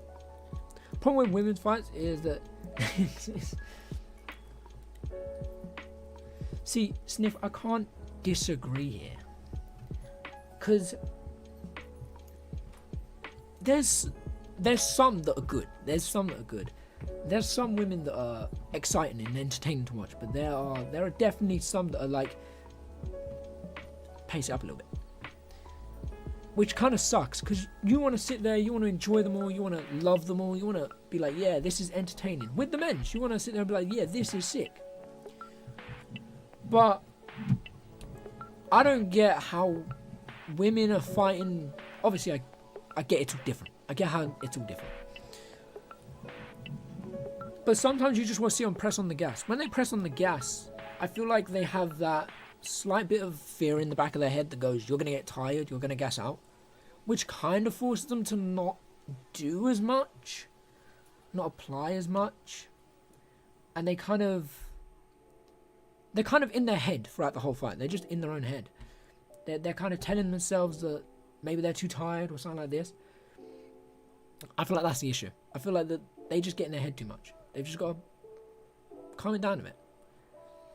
Sometimes they get too reckless, or they're just not doing enough.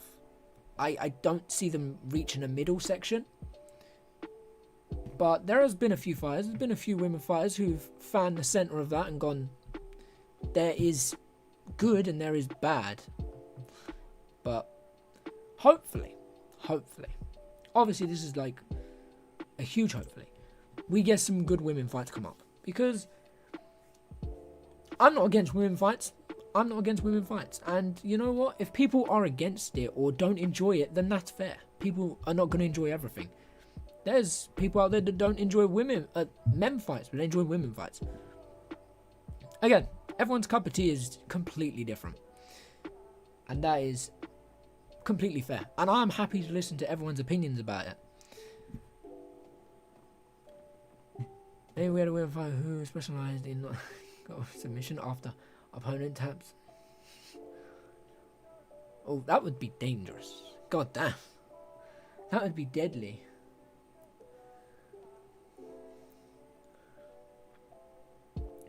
See, I agree with that.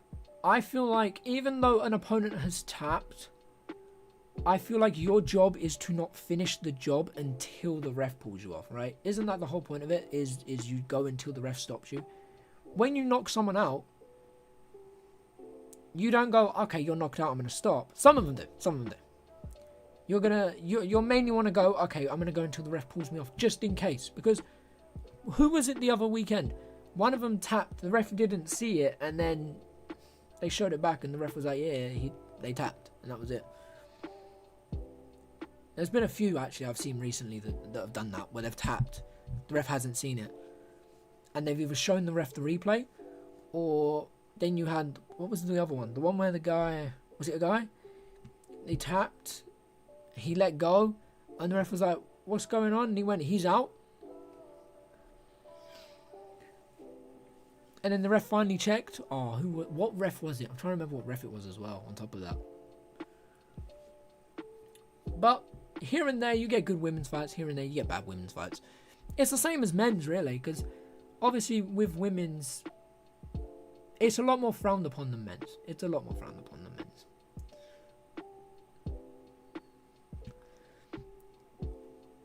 I feel like you should keep going until ref physically pulls you off. I agree. If he's trying to pull you off, but physically can't make you stop, then keep going. I agree with that. I agree.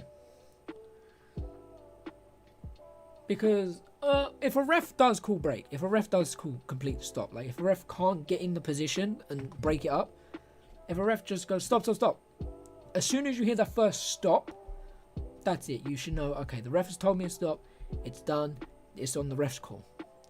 Because if you keep going and you accidentally, say you've been choking them out, okay, this is not realistic at all. In the slightest, this is not realistic. Say you've been choking them out for about 4 minutes. Not possible.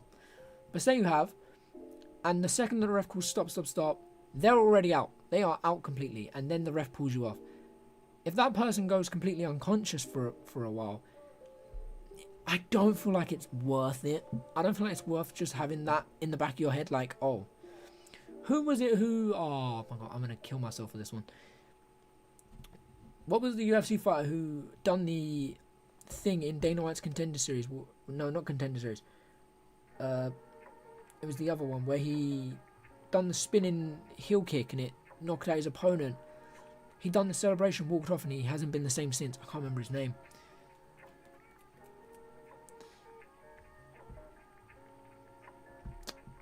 But like that, it's like they could go out for a long time. Do you really want that on your conscience that you've almost killed someone?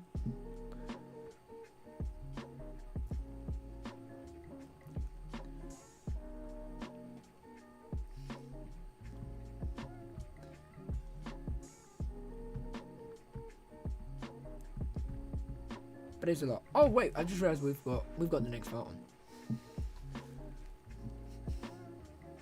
Canuto versus Mcom is on right now. Mcom. Sorry, Mcom.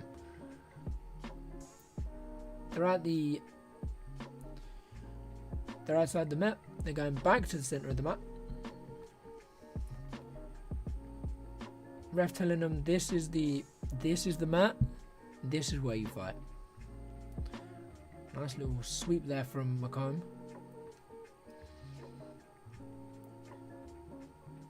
Currently in a half guard here.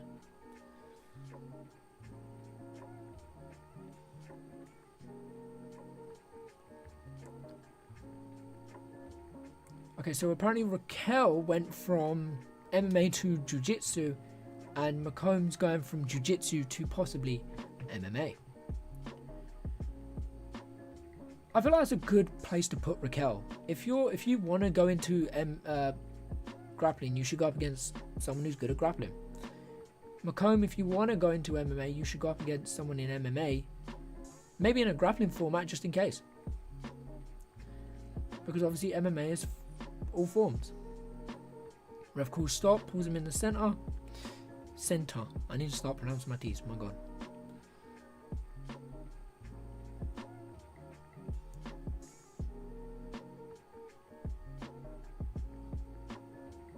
I need to learn these clinch works. Both fighting the hands right now.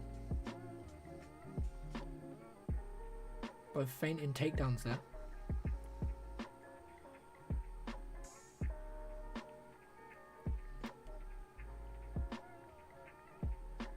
I need to see who is who. They've covered the names again.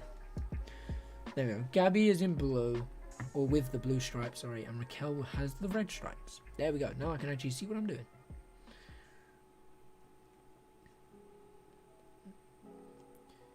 Raquel might be I was about to say a little bit slower, but Raquel's faster. Ref's telling the whole position as they bring it. He brings him back to the center of the octagon. I keep saying octagon of the mat.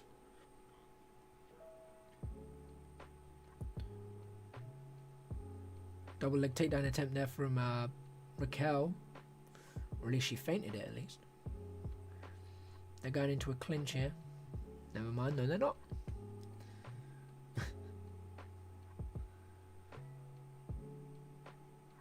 Another double leg there from Raquel. Doesn't get to go through because Gabby defends it. Gabby gets a trip. Gabby's on a mount right now.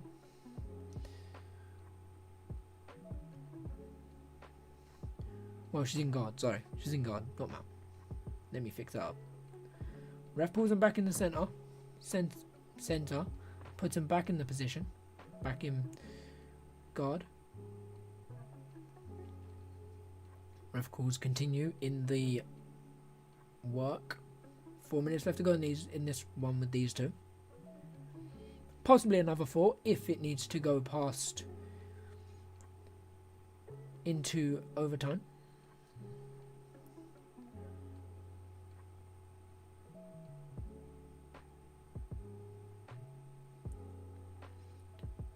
Raquel using her feet to keep a distance from Gabby. Gabby's trying to get in from side control. She's in half guard. She comes back out. Gets pushed out, sorry. Slowly making her way back in. Gabby's got to kind of move them feet off. She's trying to get in side control. She wants to start in side control.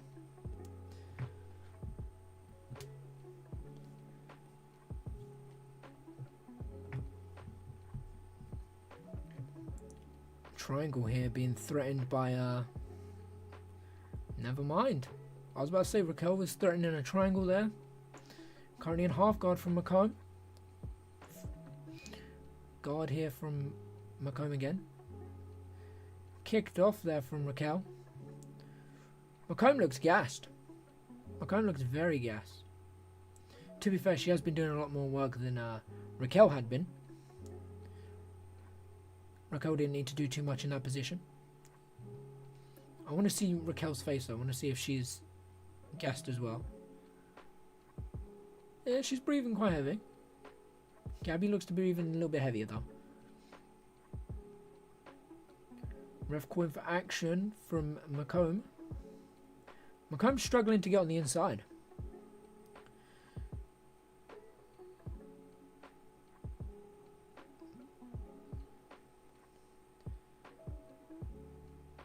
Ref's stopping him again, pulling him back into the center of the mat. 2 minutes left to go. That was a trip there from Raquel. Was it Raquel? Yeah, Raquel attempted a trip. Single leg there from Mcom.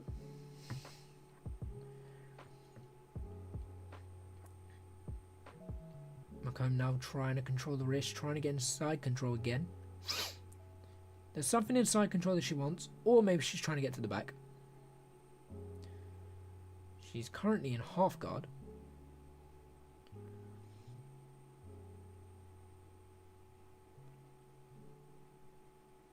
Raquel is looking to try and get a triangle in here.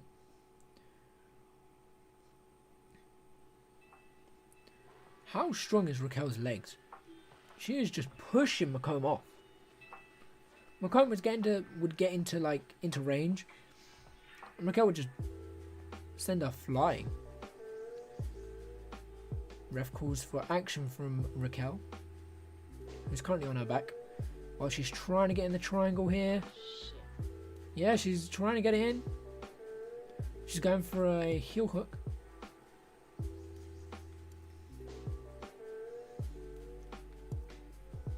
Never mind. Mcom's back up to her feet, coming back in. She's trying to go for the half guard. 40 seconds left to go.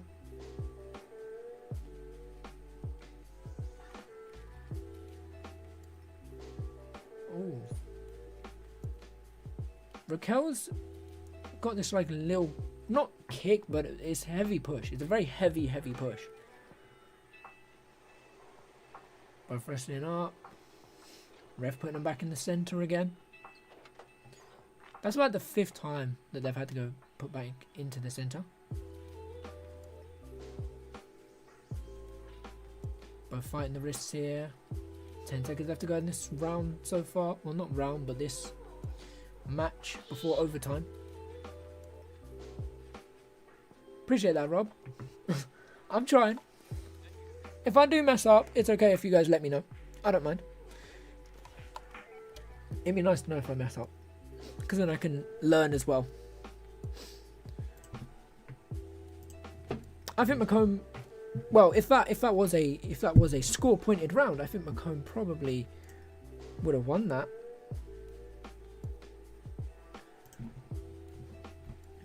But we'll see. Oh, I think I've whacked the mic as well. Apologies, everybody. Good leg sweep as well. Single leg and a sweep there from Mcom. There's the trip from Mcom. Very good.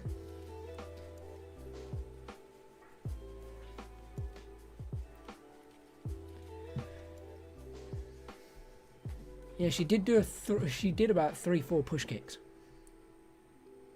But so wait, was that Raquel doing the push kicks? Wasn't she the one who was in MMA, going over to jiu-jitsu? I would like to know what her career was like.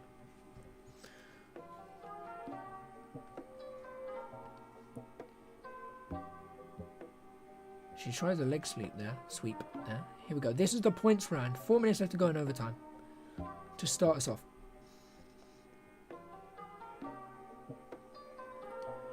Double leg takedown attempt there from Raquel. Gabby defends quite well there. Keeping it out of range, keeping it at a distance. Both falling out of the mat again. I feel like that's the only annoying thing here is there's not anything protecting them from flying off of the mat. Possibly getting a headlock here. A cradle? I've never seen a cradle before. Guillotine. Seen this though. It's in.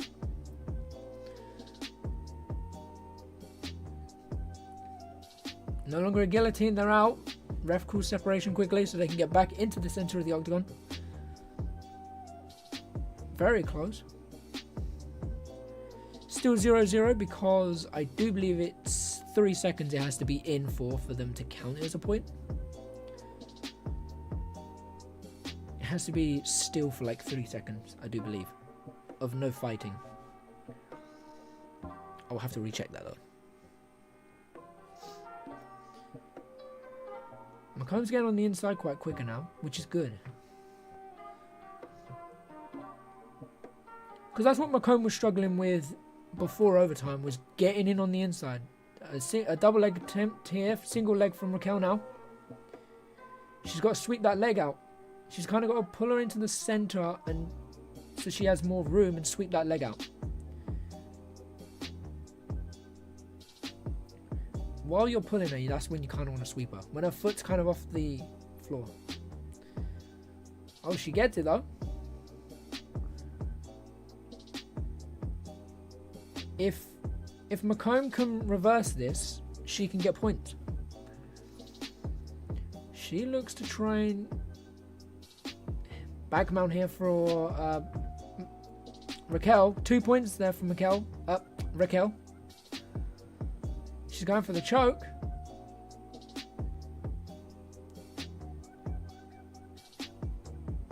Mcom's starting to fight off a little bit. There's the hand one. It's gone back in though. She's tapping and it's over. Mcom taps. It's finished. With 1:36 left to go in overtime. That's the first submission of the night. That was good. So Raquel wanted to go off to do jiu-jitsu, right? That's what her whole thing was. She wants to go off and do it. Mcom wants to go off and do MMA.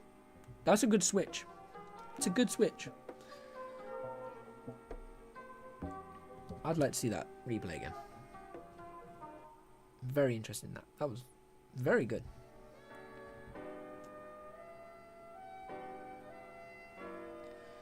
So there's the single leg. Then she got the trip. I feel like Mcom kind of, when she got taken down, her whole thing was reverse. And then she couldn't reverse. Then Raquel got to the back. Didn't get the body lock in yet. The body triangle in. It got in tighter. That's where it went right under the neck. Got right under the chin, where it needed to be, and she just squeezed. And there's the body lock in right at the end.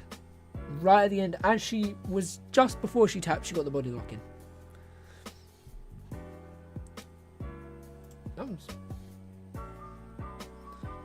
She's 3-0.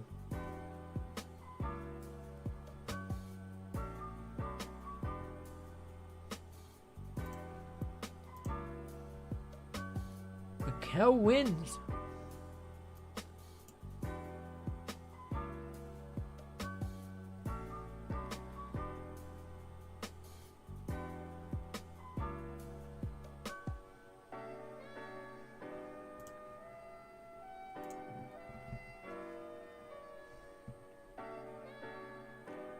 Raquel's now having a post-fight speech. I should actually pull up the card for this, shouldn't I? I should see what the card is. Invitational Fight Pass 8. Full card. There we go.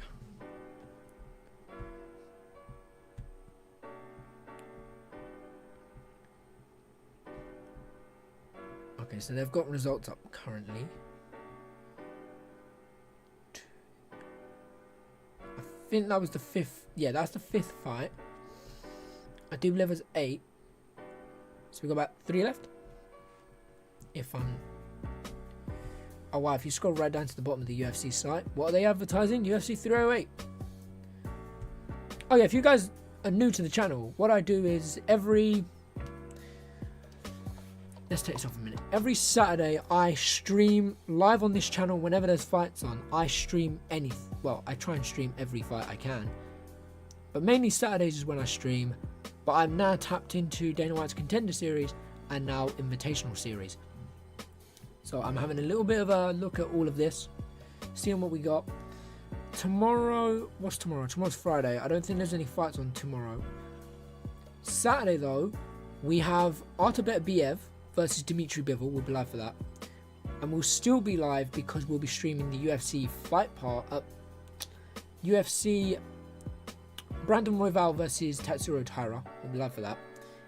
Then I think tomorrow night we've got the BKFC on, and then we have, I don't know if anyone here knows the influencer side of the boxing, but we have the MVP, which is Jake Paul's promotion.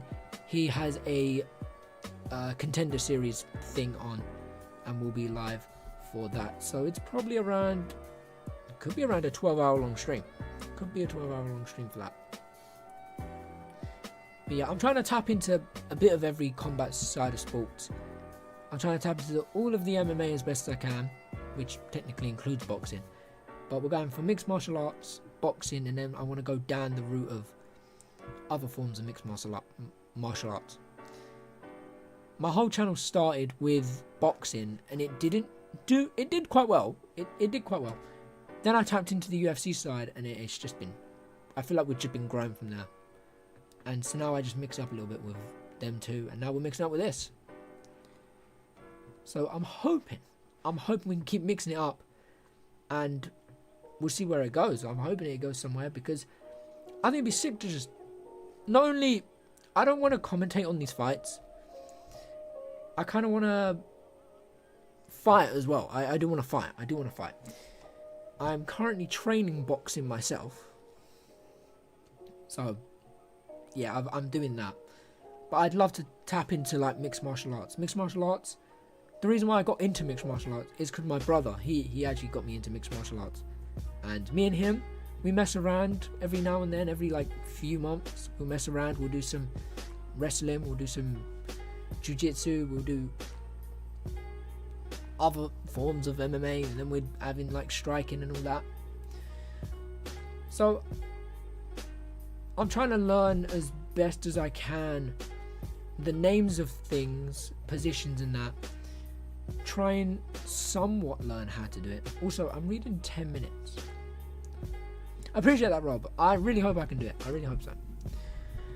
I mean, if you've been on my channel before, my channel used to be very, very, I wouldn't say child friendly, but I was a kid when I was doing it. I was so young, and I didn't really, I was like, yeah, as a kid I was like, yeah, I want to do YouTube as a kid. Who doesn't want to do YouTube as a kid, right? So I tried it out. It didn't really work well. I got to 94 subs, I think, at the end. It might have been less. It might have been 84. But last year, I was like, you know what? I'm going to come back. I'm going to rebrand my whole channel. I'm going to redo it all. I'm going to keep up all my old stuff because it's fun. Go back, look at all that. While we're waiting for the next fight, sorry. I like waffling. I'm quite a big waffler. But I decided to rebrand my whole channel and went, I'm going to strictly go boxing. I did that for a few months and I went, okay, boxing's doing kind of well, but I need to branch out to other forms of martial art to get more viewers, to not only do it for myself, but for other people, because so many fans talk, but never lace up like me. You know what? I respect that, because there is so many people on Twitter, on Instagram, on all these, who will post pictures of them just punching the bag and stuff like that, and then they'll talk all this talk. I've had so many kids. I post some of my, I train out in my garden when I'm not at the gym, and I get so many people go, oh bro, you look like shit, this and that. They're like, oh, let's spar and stuff. I'm like, okay, let's set it up. And then I go to set it up and they're like, nah man, I was just messing with you. And it's like, I hate when people talk but don't walk, because it's insane. It's insane.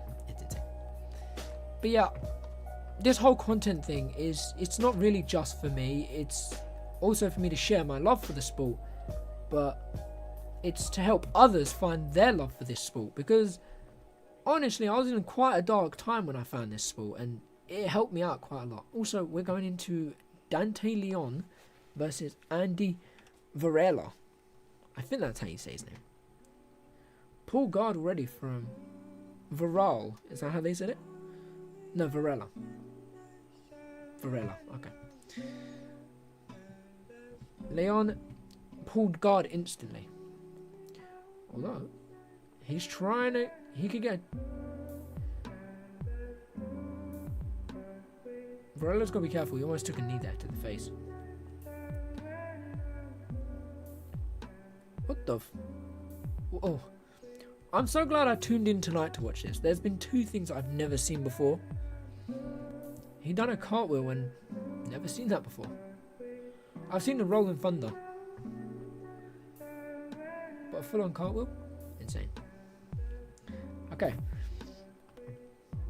Leon is still pulling guard, so he's currently trying to force Verela in, and Verela's kind of got to be very tactical here. Just a little push there from Verela. Just a little.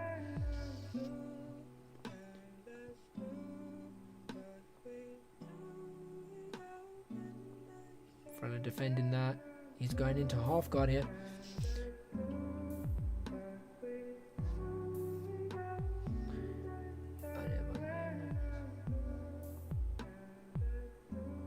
That is a genius idea. Exactly. Yeah.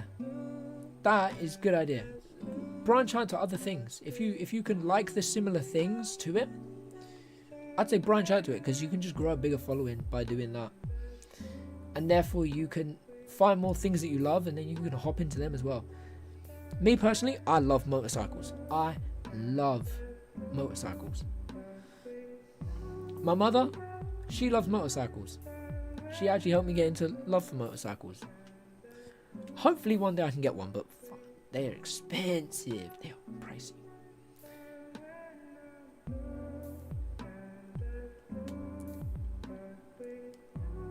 Leon is...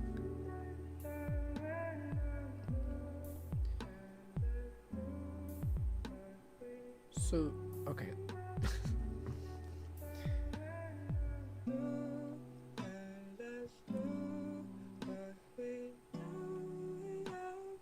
This is very...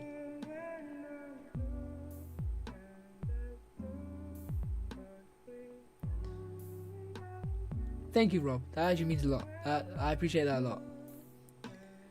Because that's what you need, right? You need the passion. If the passion's not there, there's no really point in pursuing it. Because if you don't have the passion, you don't enjoy it as much. Ref tells Leon to get back up, to get up.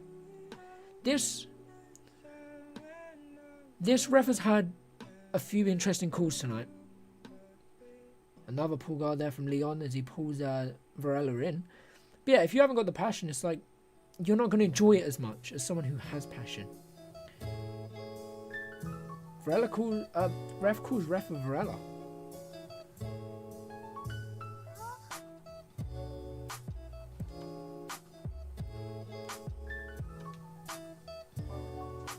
So my favorite thing about was that a slap? I might have missed something.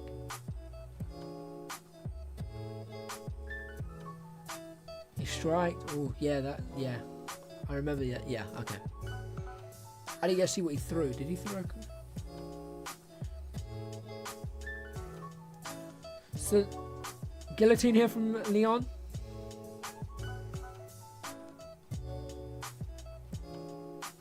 He's getting his, slowly trying to pop his head out, but it looked like he popped it in. He's tapping, it's over. Leon wins.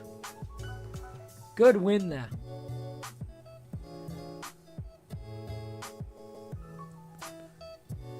That was good. That's the first before the overtime. That's the first before overtime submission, I do believe. I might have been wrong about that actually. So there's what, 2 fights left? This is actually... Oh yeah, they're going to show the point deduction here.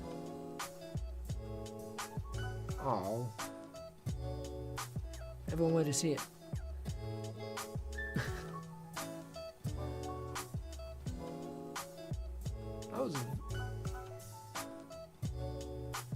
I would love to see how these guys can see that coming. Like, how did Leon know to pull that guillotine out? That's what I'd love to learn. Because there was something there telling him to do it, and he done it.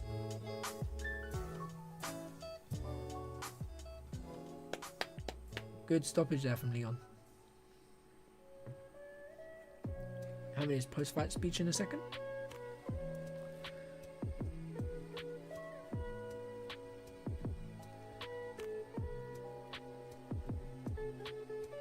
Let's see what Leon has to say.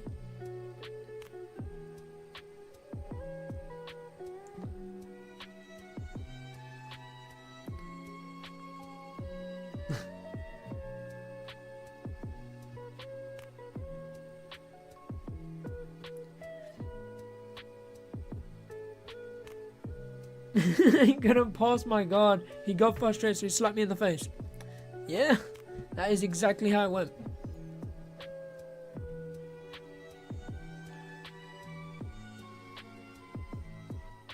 I can see how that must be very infuriating, that you're struggling to get past someone's guard, but you shouldn't really let that get to you. You gotta take your time, be patient.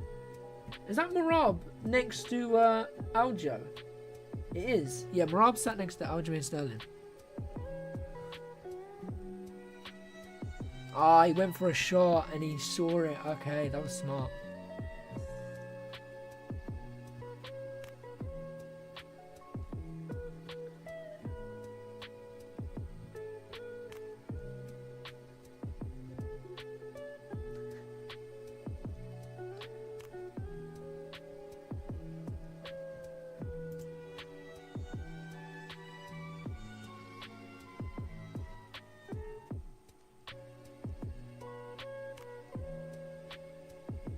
Leon's talking about weight classes right now.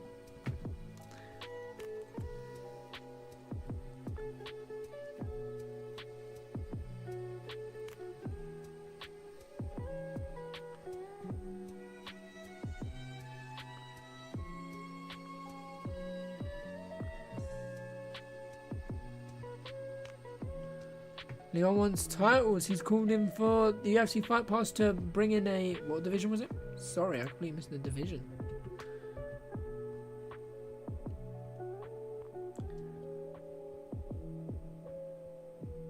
Is it 155?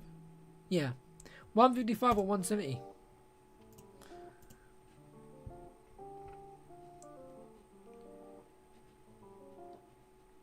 When is Fight... Oh, wait. Fight Pass month's already happening. I was about to say, when is Fight Pass for UFC? Because I was going to stream it, but it's still a month long, so...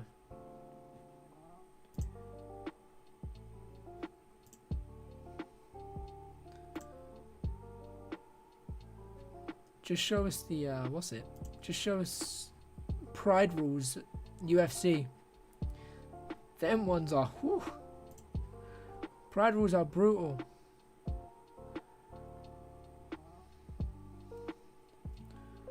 Robbie Lawler, Adesanya, Brock Lesnar. Ooh.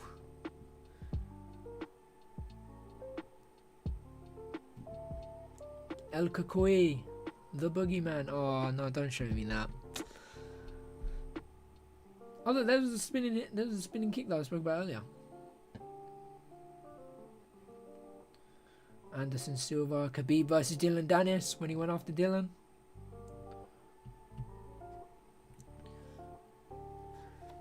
Max Holloway versus Ilia Topuria. Oh, I'm scared about that fight.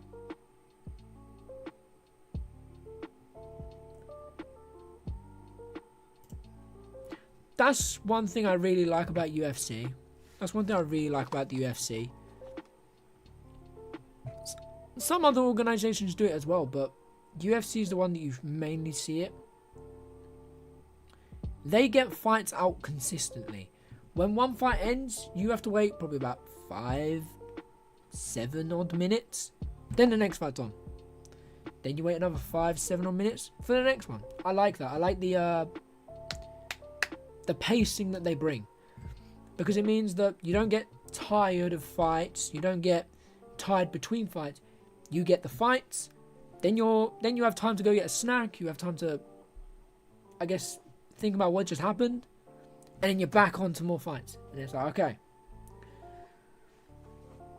Which I guess is why UFC also has a huge following as well, because Gaethje versus Holloway, that fight went, and then it was the next fight, and you're still sitting there thinking, oh my god, what's going on? I found your channel, we'll be checking it out for the night and checking back in. I agree with pacing, it's very slow. Sometimes pacing sucks. I appreciate that, Rob. I hope to see you more. It's sick talking to you. Yeah, pacing is key. Pacing is always key when it comes to fights. You can't have slow pacing, because you get one fight over, you have boxing's one. It gives you way too much time to think about what just happened. If it was a boring fight, you can go, that fight was sick, and then you go, oh, actually, it wasn't that good. And it kind of, if you're there in the stadium, kind of like ruins the atmosphere a little bit, because you're seeing everyone get tired and not as energetic. And then you go to a UFC event, there's energy all night. There's energy all night, because people are seeing fights, and everyone's loving it. They give you enough time to go get your food and drinks to come back between each fight, or go toilet, or whatever you need to do. But yeah, I do hope, what was it? Was it the Riyadh season Wembley card for AJ versus Dubois? The pacing of that was fairly quick until we got to AJ versus Dubois. I do believe it was about an hour wait for Liam Gallagher, and then we had to wait another hour for AJ and Dubois, which kind of sucked. But Liam Gallagher is Liam Gallagher. He doesn't fucking care. That's the truth. We're about to go into the co-main event, I do believe, for this one.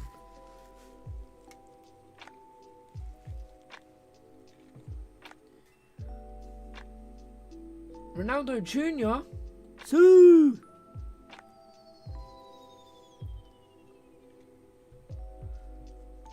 Sue.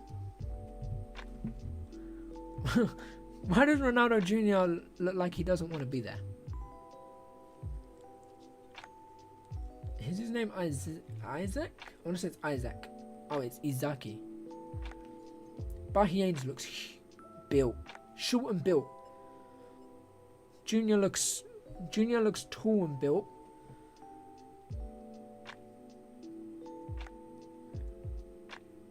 Here we go. By Hens versus Junior. Junior going in for a single leg already. Gets reversed there. There's 10 minutes for this one. Which means I do believe it's 5 minutes for overtime after regulation.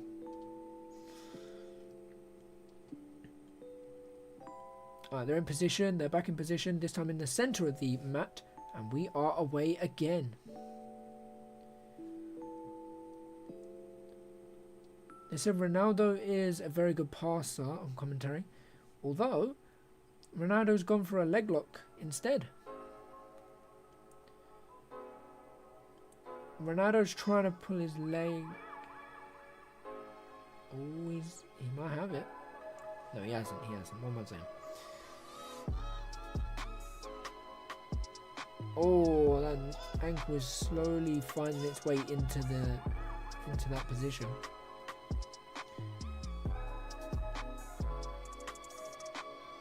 Benitez he's going to pull it.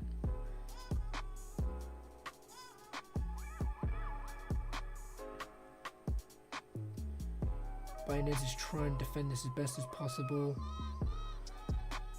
Ronaldo is trying to push right down on that front foot.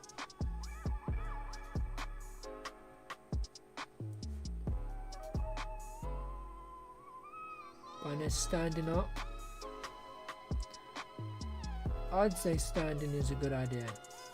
I have no idea, but my prediction is standing is probably a good idea, because if you flatten yourself out, I feel like it's worse. Because then you've kind of got to try and wriggle yourself back up to try and free yourself.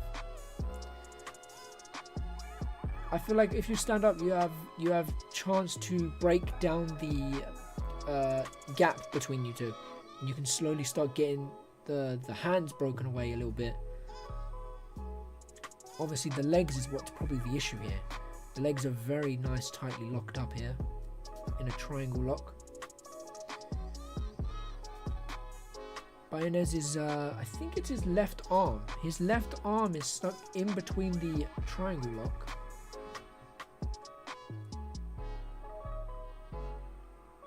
Ronaldo Jr. is now kind of pulling in towards Benitez. I think it'd kind of pull away.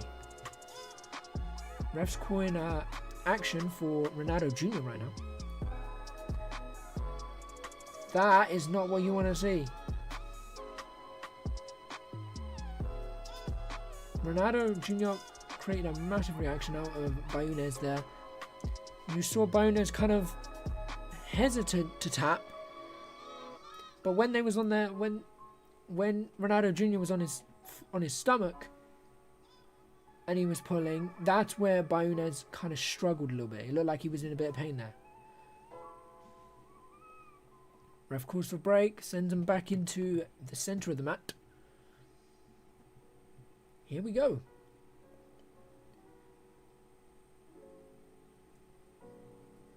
Ref saying keep it in the middle. I think Junior tried to go for a guillotine there. Ref calls break. They get back up. Back to the center of the mat again.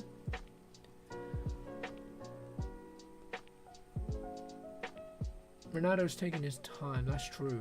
Ronaldo's time wasting, I guess you could say. Which is smart in this regulation time.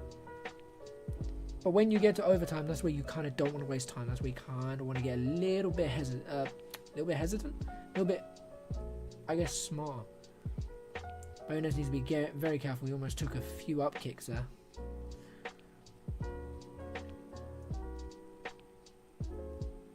Ronaldo Jr. is trying to grab the right arm of Benitez, pushing away the chest. Trying to pull it in. He's trying to. It looks like a triangle. He's looking to set up there, but Benitez locks back Ronaldo Jr.'s leg.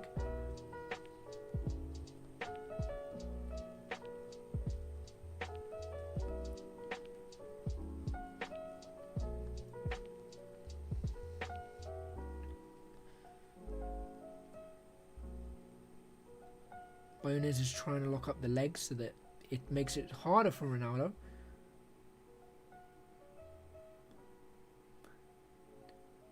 Ref pauses the fight to say more action, or else he's going to start deducting points.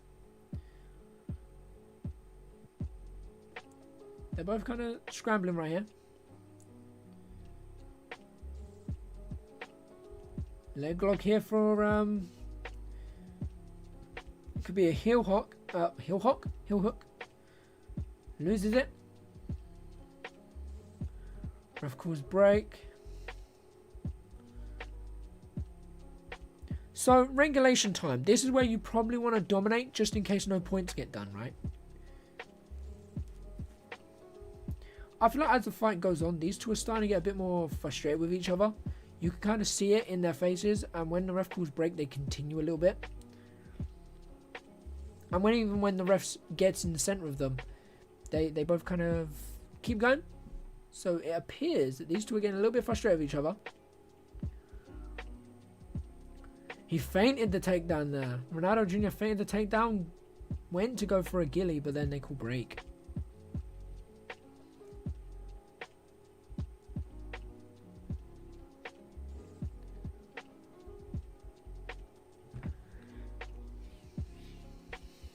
Both pulling each other's heads down.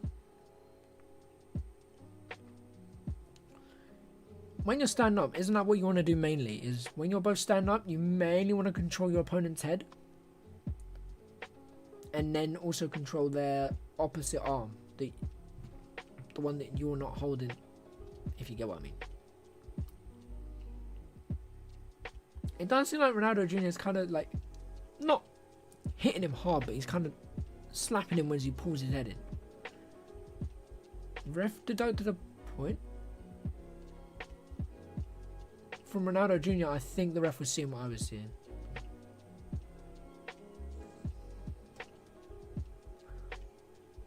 Oh, halting action and not engaging. Okay, that's why.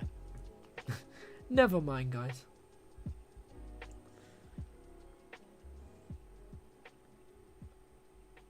The ref done a...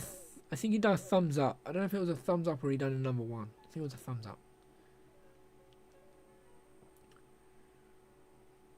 What I'm surprised with Ronaldo Jr. is that I haven't seen this once tonight. Ronaldo Jr. keeps occasionally fainting downwards. So occasionally he'll faint down. Or a possible guillotine attempt here from Ronaldo Jr. Baumez does get the takedown, but Ronaldo Jr. looking to get a guillotine here. Never mind, they break the...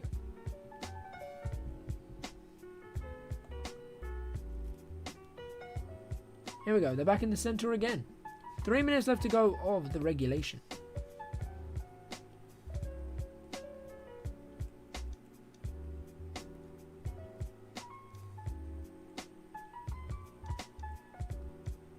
Ronaldo Jr. controlling the head. The way commentary just said that about Baumez is going forward, Ronaldo Jr. is allowing himself getting pushed back.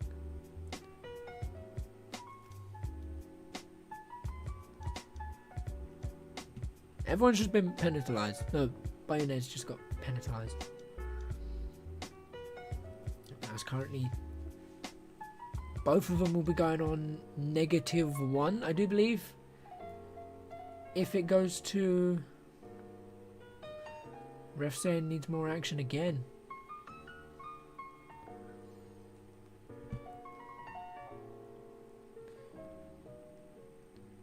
Ronaldo Jr. again getting pushed back, but he's controlling the head. But you kind of want to...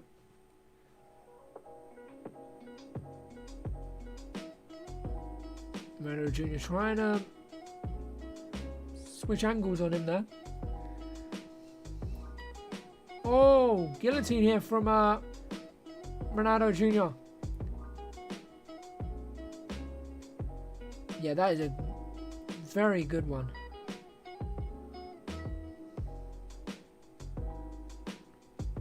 Ref call break.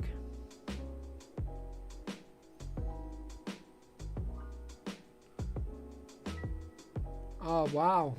a submission attempt. The ref called break. I need to know why. I think the refs had lost grip or something like that. Both controlling each other's hands.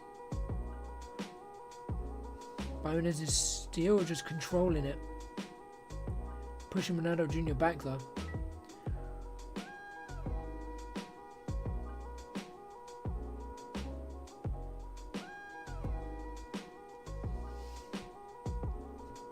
Boners' legs, they kind of remind me of boxing because they are quite close together.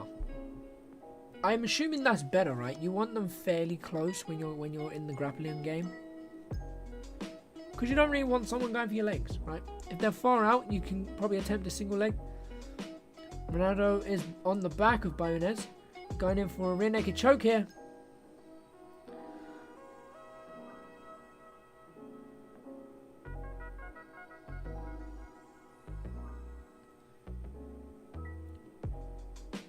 Ronaldo Jr. defended it with 30 seconds left to go though.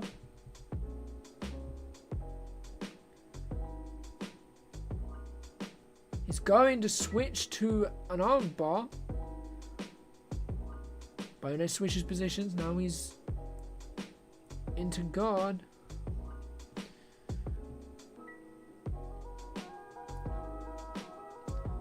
They're kind of just chilling here for 5 more seconds.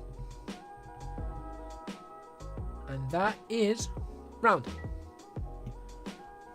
Overtime time. So I do believe we have this one, and then we have the next one, and that is it for this. So we have 2 fights left. Well, excluding this one, we have 1. Very interesting. For my first night of actually looking into this, you know what? It's very good and very interesting. I'm enjoying it. So I do want to apologize in advance. If I am saying anything wrong or misinformation, I guess you could say, I do apologize. You can correct me in chat. But I am currently learning some of these angles, positions, and all this as we go. They're showing off the heel hook attempt. I am missing it because I'm quick doing something. Here we go. We're back. That was a good heel hook. Ronaldo just kept rolling and slipping it out. High elbow. That crank was disgusting.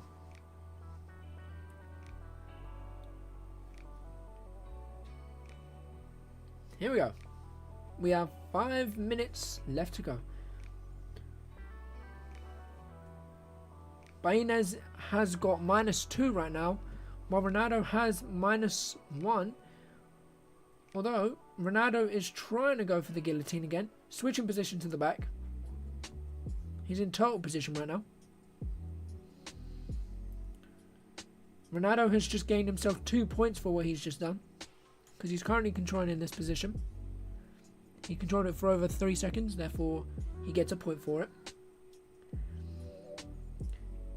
He's going for an anaconda choke. Anaconda choke? Anaconda choke. Me talking about it's a joke. There's a tap. It's over. Ronaldo Jr. got a finish with, I think it was 4 minutes 9 seconds left to go on the clock. Yeah, 4 minutes 9 seconds left to go.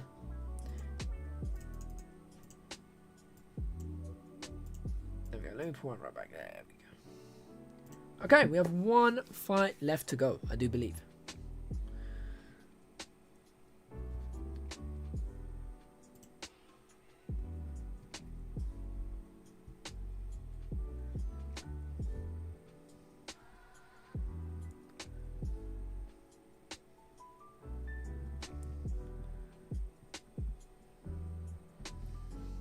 Ronaldo Jr., your winner. Huge win there.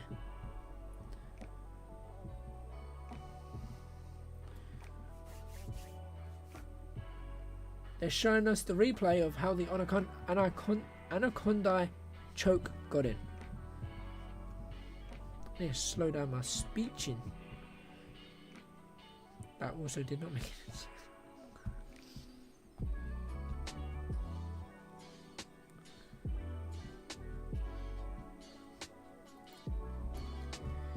Here we go.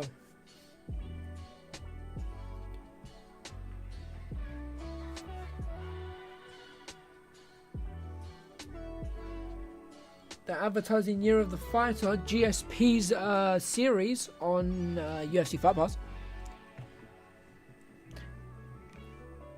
I will actually start watching that. Year of the Fighter, streaming exclusively on UFC Fight Pass. One of the greatest fighters of all time, GSP, George Rush St. Pierre.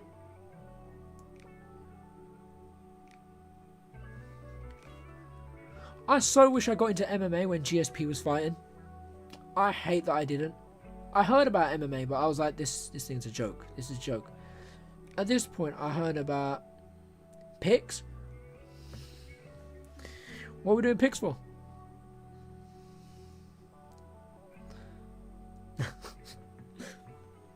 I'm not funny. I'm not funny.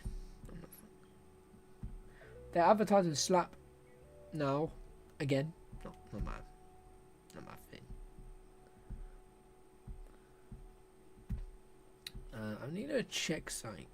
Is it here? Yeah, it might be here. Hold on. Is it? I might be. I'm not logged in. No. Pixley.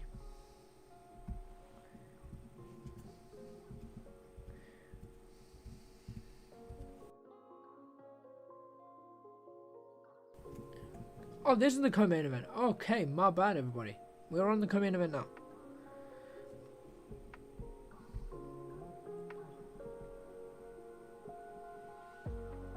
I thought it was Renato and Moicano there for a second. I read Renato and I was like, oh, Moicano?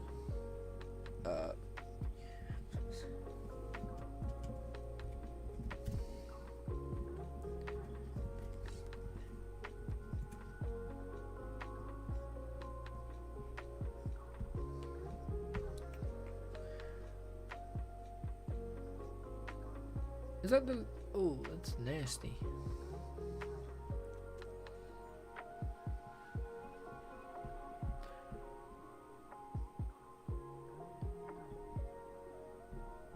They are currently showing off some stuff here.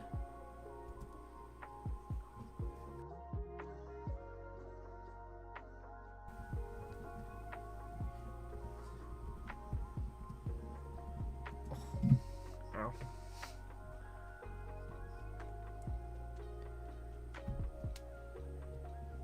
We haven't got much longer till Pixley, I don't think. Won't we?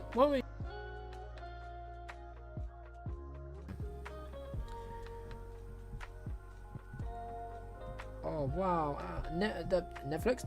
UFC is promoting the Dwayne Johnson shoe. Don't know how I feel about it.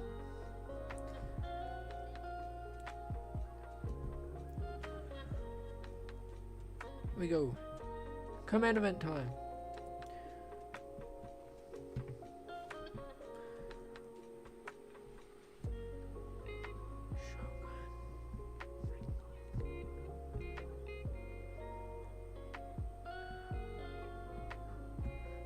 What the hell is going on?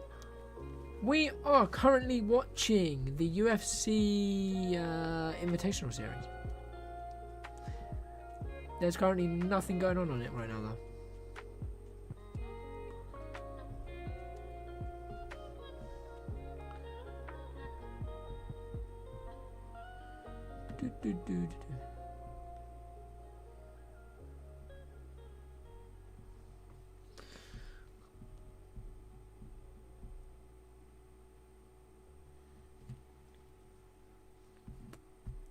We've got... Who we got on now? Who is co-main event? Who is co-main eventing?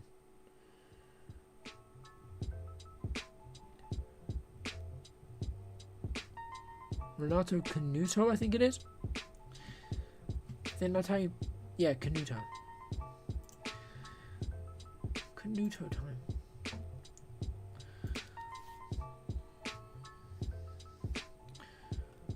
Damn, flying armor? Crazy.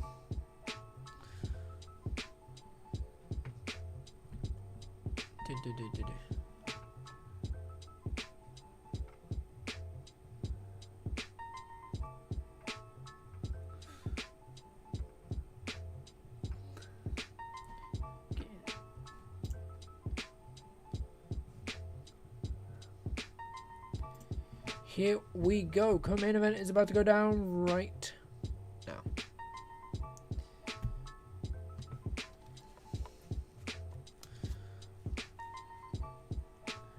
Canuto versus Botch. That's how you pronounce it, right? Botch. 2 matches left? Yeah. This one and then the next one.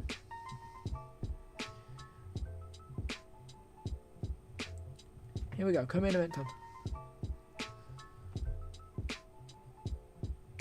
Singles match? Wait. Can it be more than... Can it be doubles? Here we go. PJ is being announced.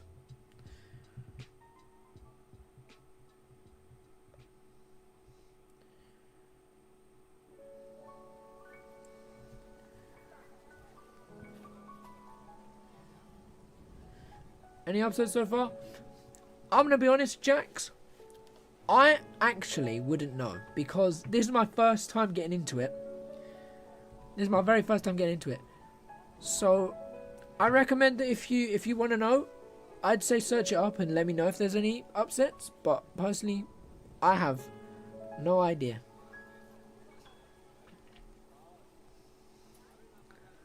This is my very first time. I felt like because it's my first time that I should kind of put myself in the deep end and kind of try and talk about it. See, I know I'm not going to know what everyone else knows in chat, but I'm going to at least learn. Because that was nice and quick from Renato there. Double leg takedown dart for Renato already in side control. There we go. Going north to south, switching to opposite side control, my bad. Although PJ's got an ankle here. Renato's rolling out of it. He gets out of it. They go into the crowd and the ref calls stop. They go back into the center of the octagon. I keep trying to call it an octagon. It's not, it's the mat. Although it's an octagon sized mat in the center.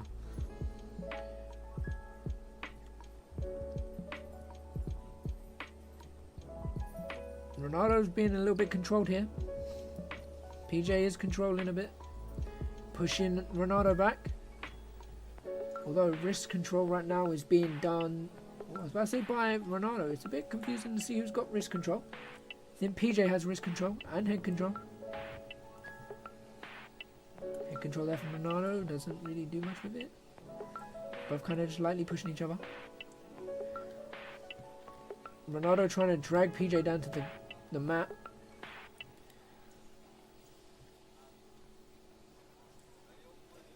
Oh, so these two have fought before. These two have matched up before.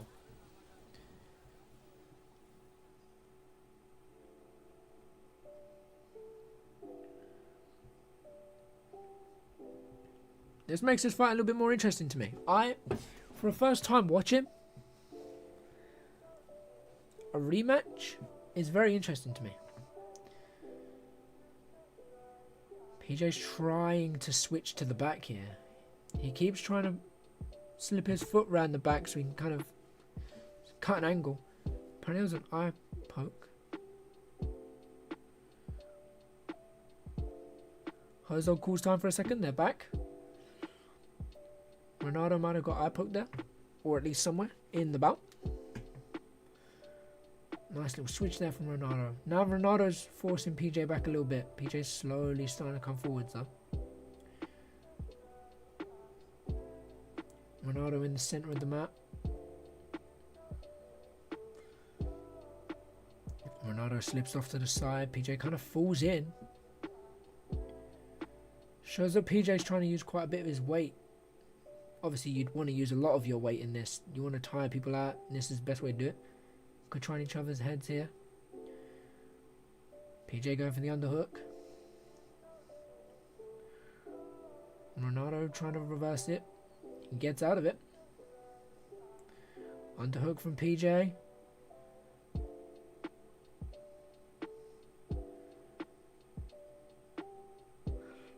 They call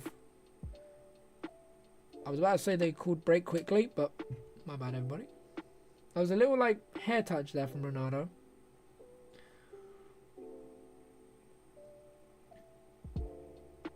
Both back to controlling each other's heads. PJ is getting backed up here.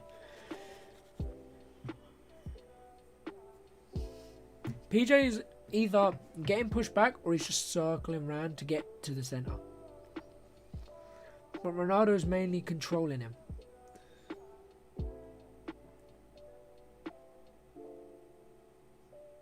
And Renato also switches angles, which forces PJ on the back foot.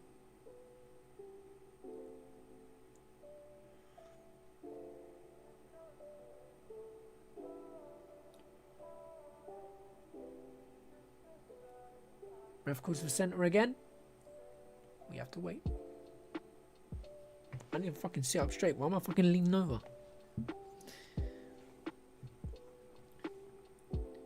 Head control again from PJ. Again, Renato's still on the front foot here. PJ's getting backed up quite a bit. Does it like Renato wants a single leg. Although PJ tries to go for a single leg instead. PJ tries to go for a trip there. Gets the underhooks. Flips him, puts him down. Reversal there from Renato.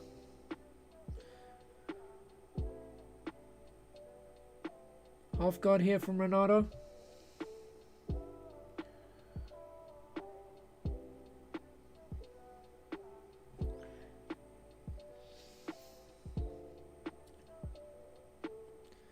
I think Renato's, I mean, obviously, Renato's going to want the back mount, right? That's what you're going to want.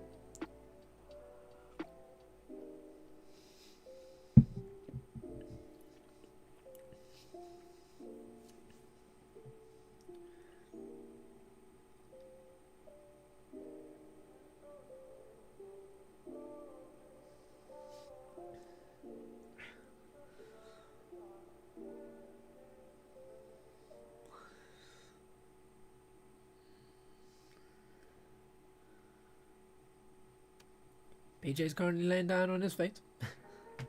God damn, my commentary kind of just fell off there, didn't it?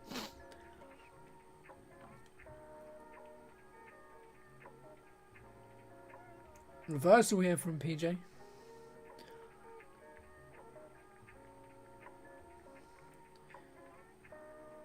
The flexibility from these guys. Takedown again from Renato.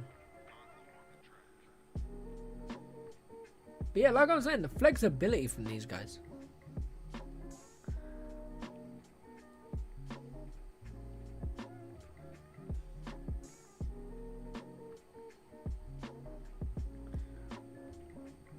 Commentary saying Renato looking good.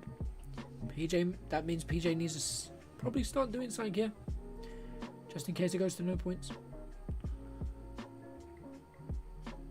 Adrian Sterling. Loving it.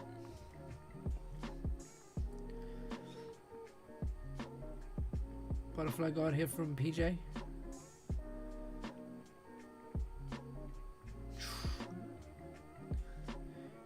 PJ got the leg here.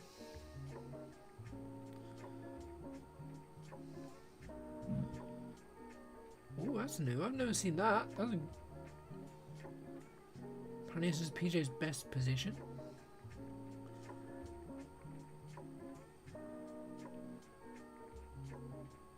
The flexibility. My legs can't do that shit. My legs would snap. Too far, I got stick legs, so yeah, might need to work on that a little bit. Just a little bit. Currently both got their legs locked in together. Like a scissor action. That's definitely not what the position's called, but in this case, a novice is going to quit the scissors. I know exactly what I just did there.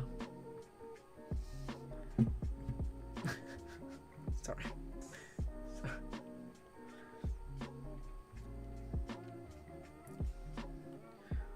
Reverse close guard. Never heard of that. Never seen that before.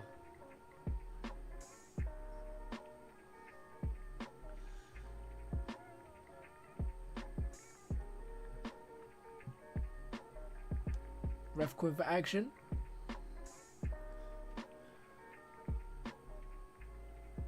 Rightfully so, as they both were kind of just waiting there. Both kind of just breathing a minute. Yeah, that looks like a very uncomfortable and awkward position to be in.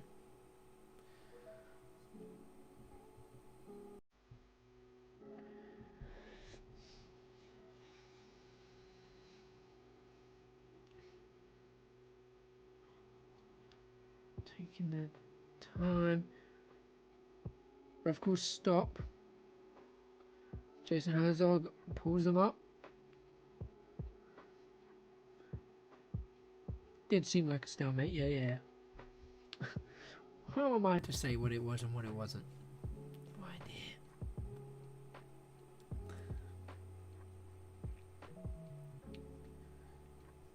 Here we go. 90 seconds left to go for this one. At least for the regulation.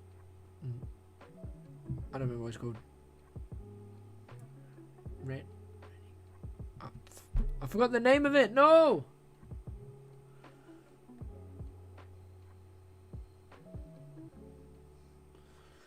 Ref says hold the positions.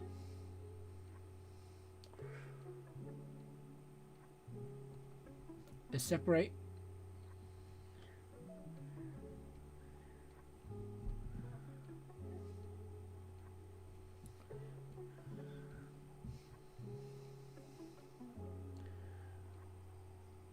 Flying scissor. Whoa. Whoa. Oh. PJ's tapped.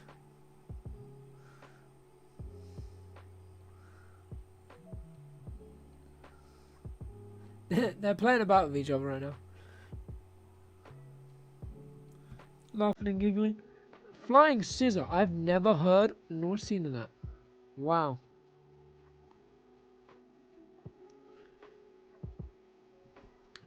Flying scissor leg. I want to see that again. I want to see that again.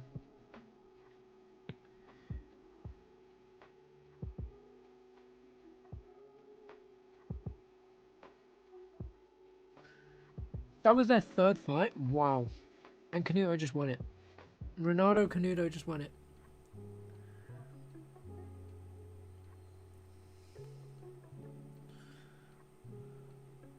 Here we go.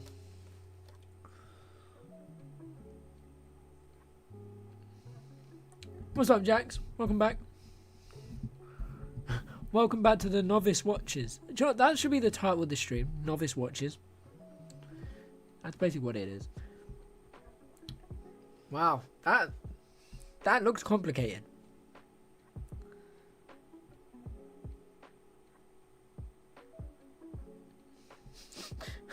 Nervous. I'm very nervous. Ooh. I find this stuff fun. I love. You're about to watch Pixley, right? That's who's on now, right? Pixley's on next for the main event. I'm assuming you've got Pixley winning. At least now I know which one will be an upset.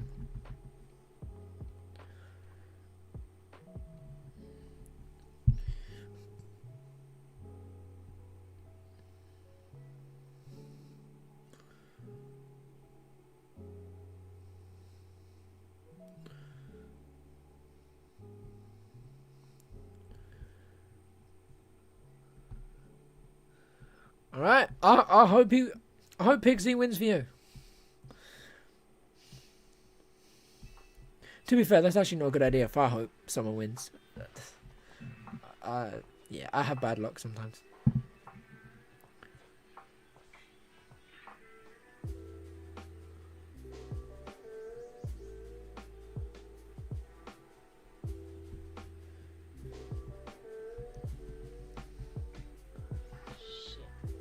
Ronaldo's talking about fighting in the UFC sometime. Ooh. If he brings a flying scissor into the UFC, that'd be cold.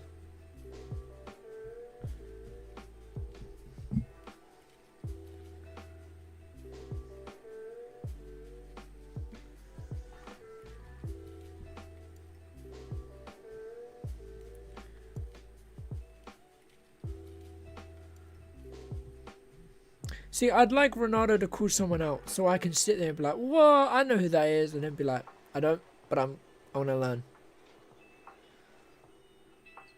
When is the next Invitational series after this? I do want to keep checking them out on stream. Invitational fight pass. Fight.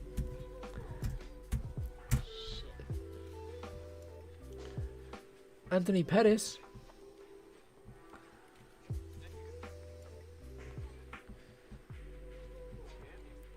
Doesn't really say when the next one is. I'm assuming it'll be after this one. They'll announce when the next one could possibly be.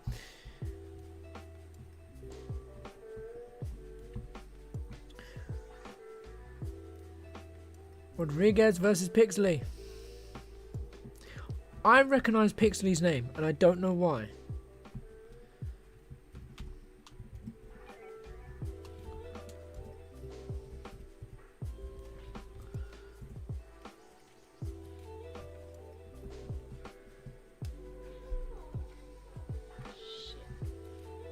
I recognize his name. Oh, Hamza versus Whitaker. Hamza versus Whitaker. I'm excited for that fight. I'm excited for that fight.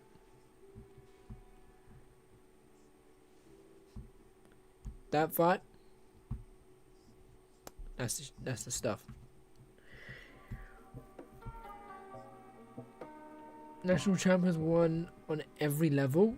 Damn. Every level. That's insane.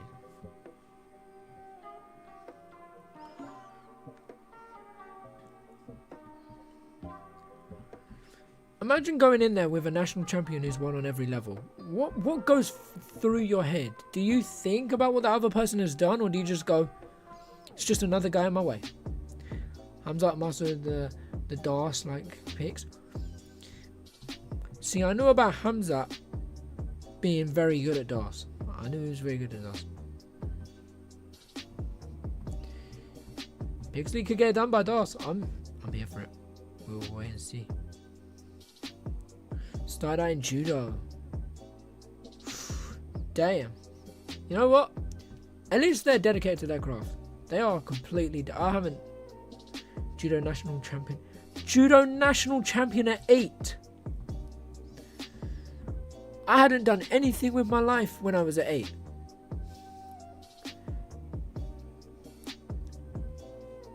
These guys' stories are insane. Give them their props. Damn, at 8. That is so impressive. I wish I did something at 8. Nope. Actually, hold on. Let me check something. I don't think I did it at 8. So maybe it. I mean, it definitely doesn't compare to this, but.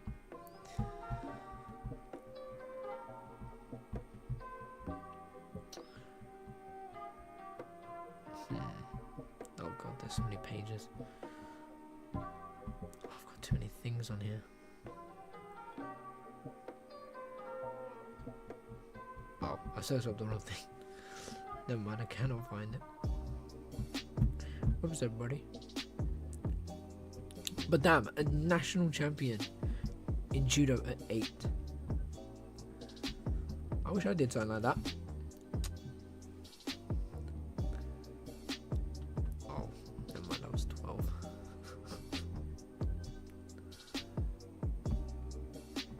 Here comes Nick Rodriguez.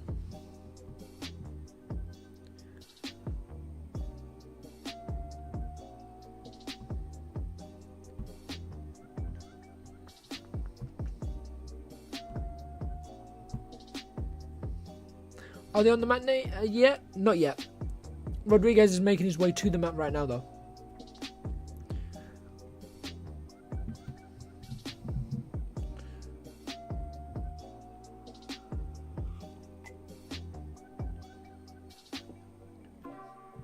Okay, they're both on the mat now.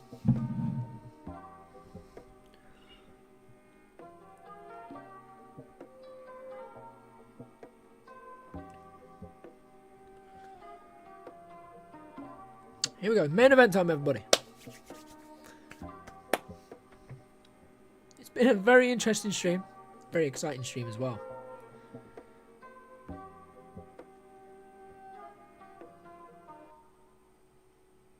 Rodriguez grabs a little bit of a water bottle here. Little bit of water bottle. No, he has a sip of water. Here we go. Pixley versus Rodriguez. They're showing Tyler tip right now. Rodriguez nearly weighed 10 pounds heavier. That is... He weighed 9 pounds heavier.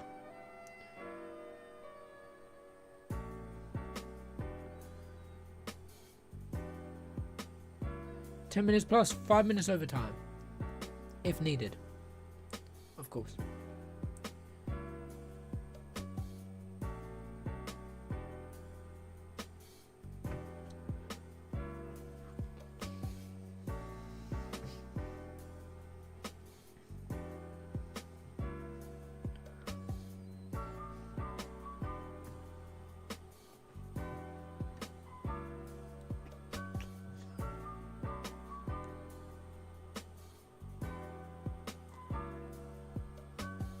Pixley's just been introduced.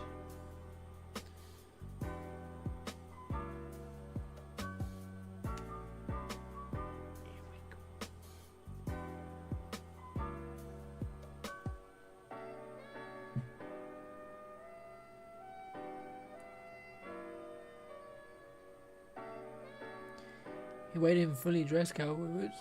Oh, that makes sense. That makes sense then.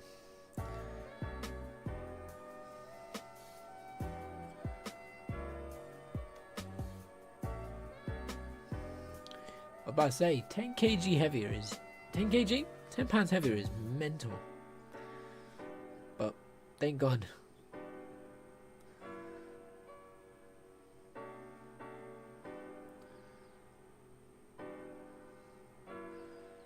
Vitor Shaolin is the ref.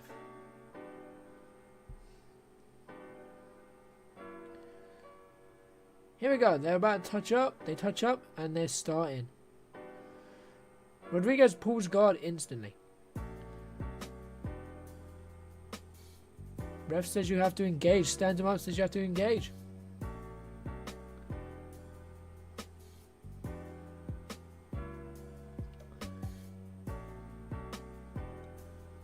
Ref says keep it in the middle. That is heavy tying up. Controlling the head. Pixley swings him off. Rodriguez pulls guard again. Or at least he fainted a pull guard there.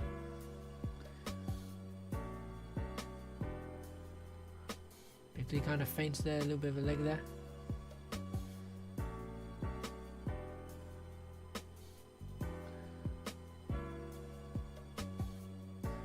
I'm fascinated right now, sorry everybody. Let me get back to content. Michael Pixley swings off Rodriguez. Rodriguez kind of falls off the mat, but they're back in the center. Ooh. Huge foot sweep there from Pixley. That was very heavy. Rodriguez keeps going down to a knee. I do believe he's trying to pull guard. I don't have a link. I'm straight up just watching it on UFC Fight Pass. Ref calls for action.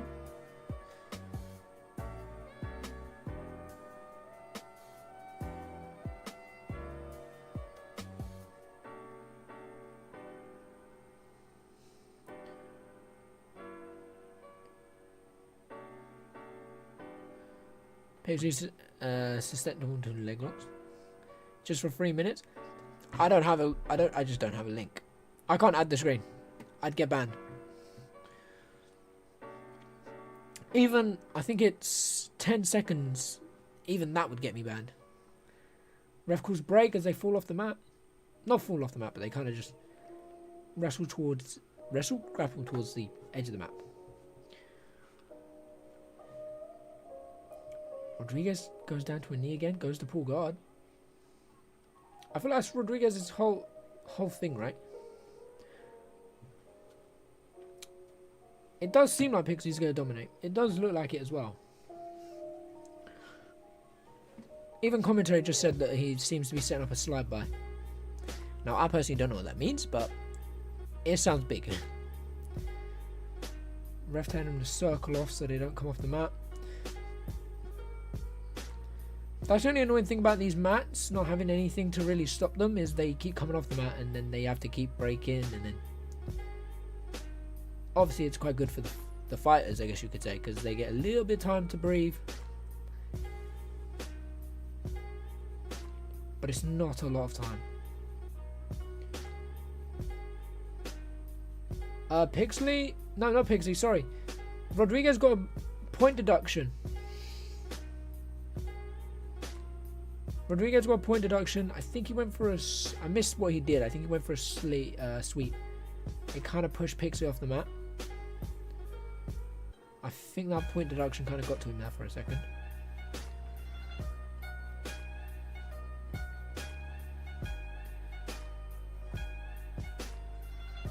Ref calls break again.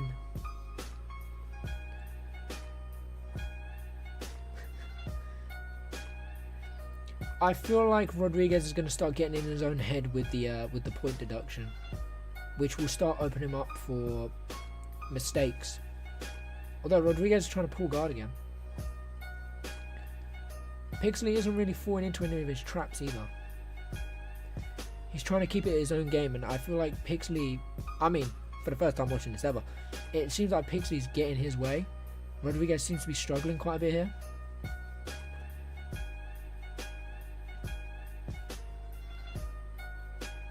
This was the way Pixley is defending it very well.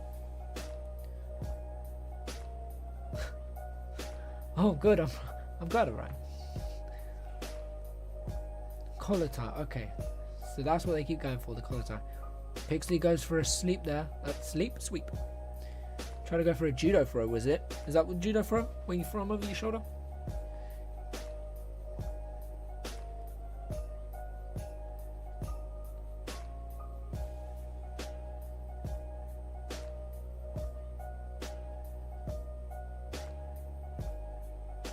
Something happened. I don't know what happened. Could be a huge upset if Pixley wins.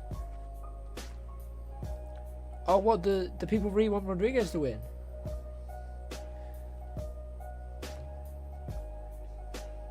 Damn. Part of me really hopes Pixley wins now. I do like seeing upsets. I find it funny. They come off the mat again. Ref calls stop.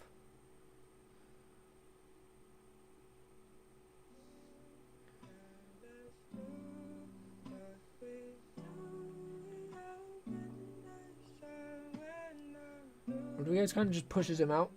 Pixley kind of accepts it, which is actually quite good. Oh, wow. Welcome to the chat, Albert. And wow, you're here for Pixley as well. That's basically 3 of us for Pixley. With 5 minutes left to go.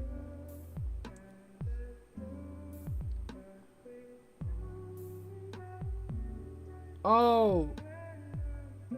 Wait. Commentary just said something about the point deduction. Did Rodriguez get another point deduction, or did they reset the point deduction?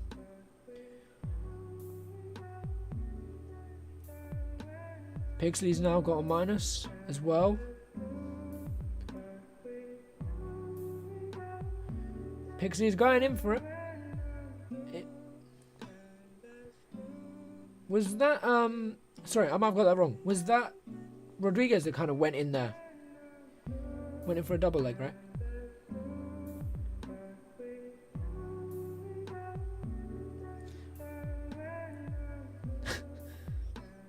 I might have mixed it up. Okay, so they're currently in a... Hold on, they're currently in a guard position right now. It looks like Rodriguez is going for half guard. Rodriguez doesn't get half guard. He gets full guard.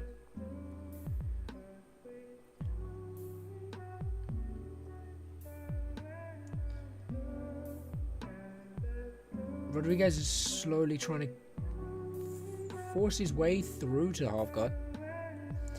Is it a points match? If so, what's the points? The points match hasn't started yet. We've still got 4 minutes until it goes to points. Yeah, we've got 4 minutes 10 seconds till points. if no one gets a stoppage right now.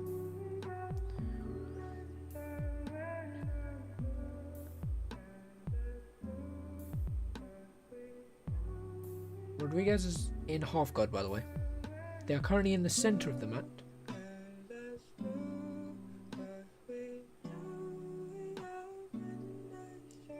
Rodriguez also has underhooks here.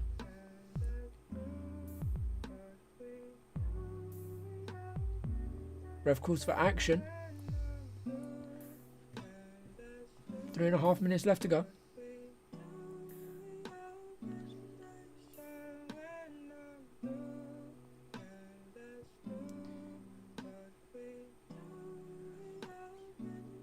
It looks like Rodriguez is slowly trying to pull himself into side control here. Pixley using his forearm to just make it a bit uncomfortable here for Rodriguez.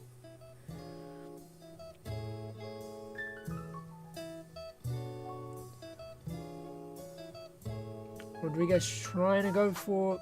Well, he tried to go for arm triangle. Pixley's defending here now. Back into half guard. Not half guard. Full guard.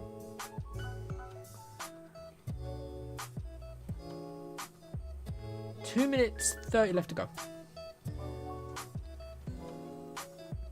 Pixley has a half butterfly.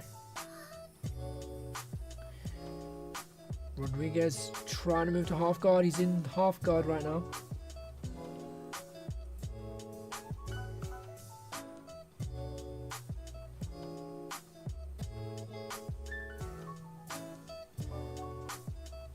Currently no work from either guy right now.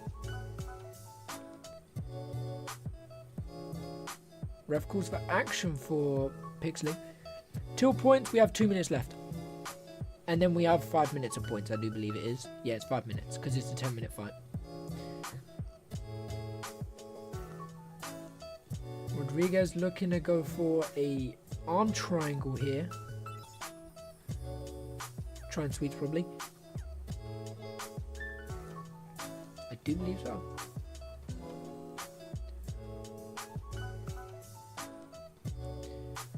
Commentary saying that Rodriguez is going to go for mount again. He is going for mount.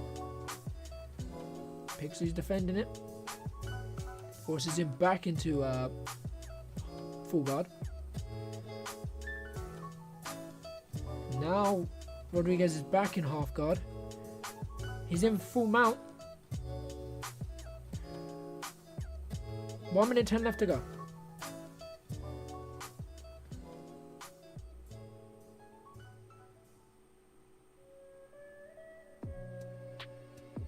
Yeah, they're currently in mount right now. Rodriguez is in mount. Sorry. Should have been a bit clearer than that.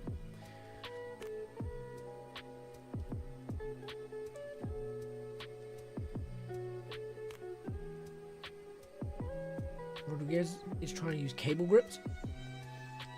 Trying to get the arm triangle in. Pixley's doing very well defending it. Rodriguez is on mount. Yeah, anytime. I need to appreciate it, but yeah.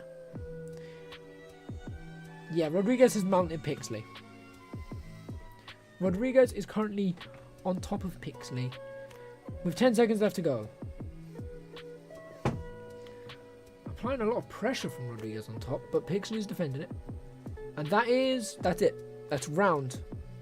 We have 5 minutes, which is the points one.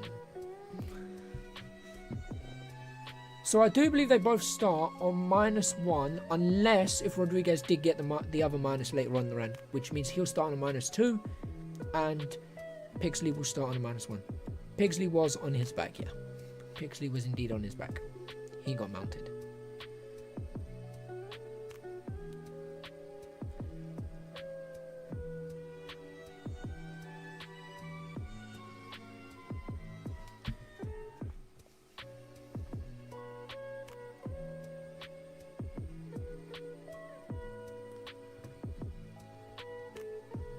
Pixley looks gassed, by the way. Commentary has been saying this quite a bit. I couldn't really see much, so I probably should have mentioned it, but commentary said Pixley looked very gassed. Few push kicks there from Pixley early on in the round. We now go on to the points. Here we go. 5 minutes left to go.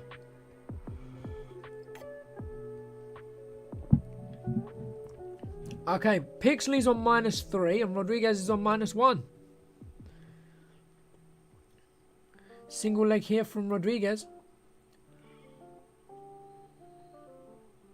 I did not realize Pixley was on -3. I didn't see where he got -3. I saw where he got -1. Single leg and a takedown from Rodriguez.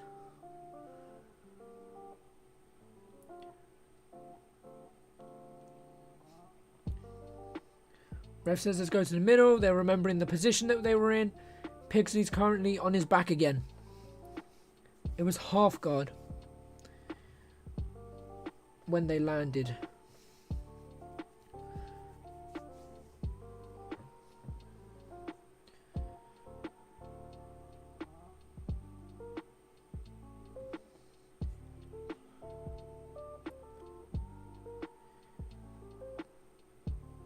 Pixley is currently getting...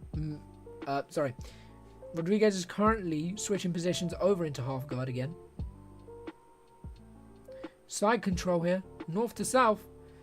He's going all the way around. Gets back up. South control. South. Now he's in half guard again. He's using cross-face control. That's the first time I've ever heard that. Rodriguez is currently on 1 point. Pixley is on -3 still. Pixley needs something big, or he just needs a lot of control. If he can kind of get a lot of control, he's in mount. Rodriguez is in mount now. So Pixley has to overcome a 3-point yeah. Nicky is now on 3 points while Pixley is on -3. He needs about 7 points to win. But Rodriguez is currently trying to get the rear naked choke in here. He is on back. Just switched positions on the back. Back mount.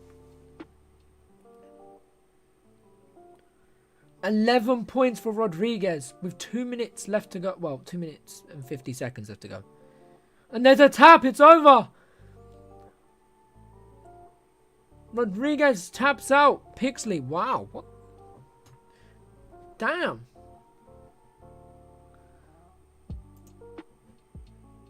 I need to see where the... Hold on. We're going to very quickly check this back. We're going to quickly check.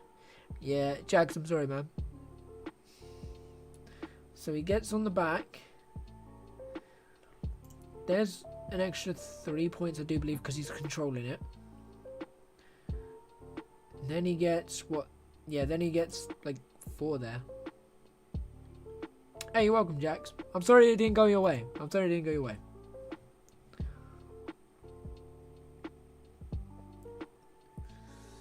Damn. What does Rodriguez have to say?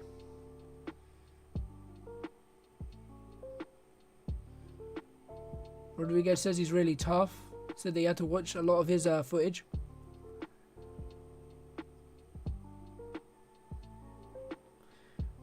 Nicky Rod a stud. He huge. Wonder what those 2 each earned. Ooh, that'd be interesting.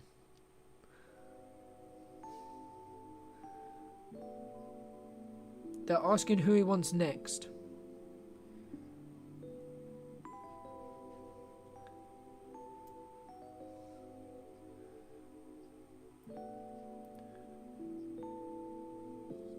He said if anyone wants a match, call him out on Instagram and he'll hit them up.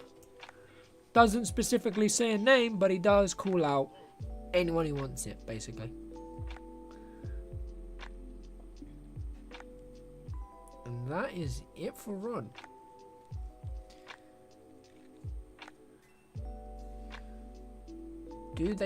Are they going to speak to Pixley? I don't think they will. Hey, you're welcome, Albert. And same with you, Jax. You're welcome, guys. Can't undertake this match. Nicky Rod fights absolute div. Even though he lost, I respect it. Took up clearly a much harder fight than what what he probably thought it was. Well, definitely what he thought it was. But the good thing about losing, though, is that he can now look back at that fight and be like, okay, this is where I went wrong. This is where I could have improved. This is where I can do this and that. But that seems to be it for their stream. So I think that will be it from me for tonight. I do thank you all for joining me. Thank you all for the 10 likes. And I do believe we hit like an extra 10 subscribers in this stream. So I want to thank you all for joining me. It's been fun. This is my first time ever doing this. I've never ever spoken about strictly grappling. Actually, we've hit 11. So thank you all. We've hit 11. Yeah, I don't do normally strictly grappling streams. This is my first ever one. So I want to thank you all. I appreciate you all. And yeah, I think that is it from me for tonight. I will be back here Saturday night for Dimitri Bivol versus Artaber BF. UFC Fight Night. Trying to remember it. Tatsuro Taira versus Brandon Royval. And then BKFC will be live for that as well. And then I think Sunday morning in the UK, we will also be live for the MVP, if anyone cares about the influencer side of YouTube. But thank you for joining me, and I will catch you in a bit. I need to go get some sleep because I've got to edit a video in like 3 hours. So yeah, thank you all. Really, I appreciate all of you. Peace.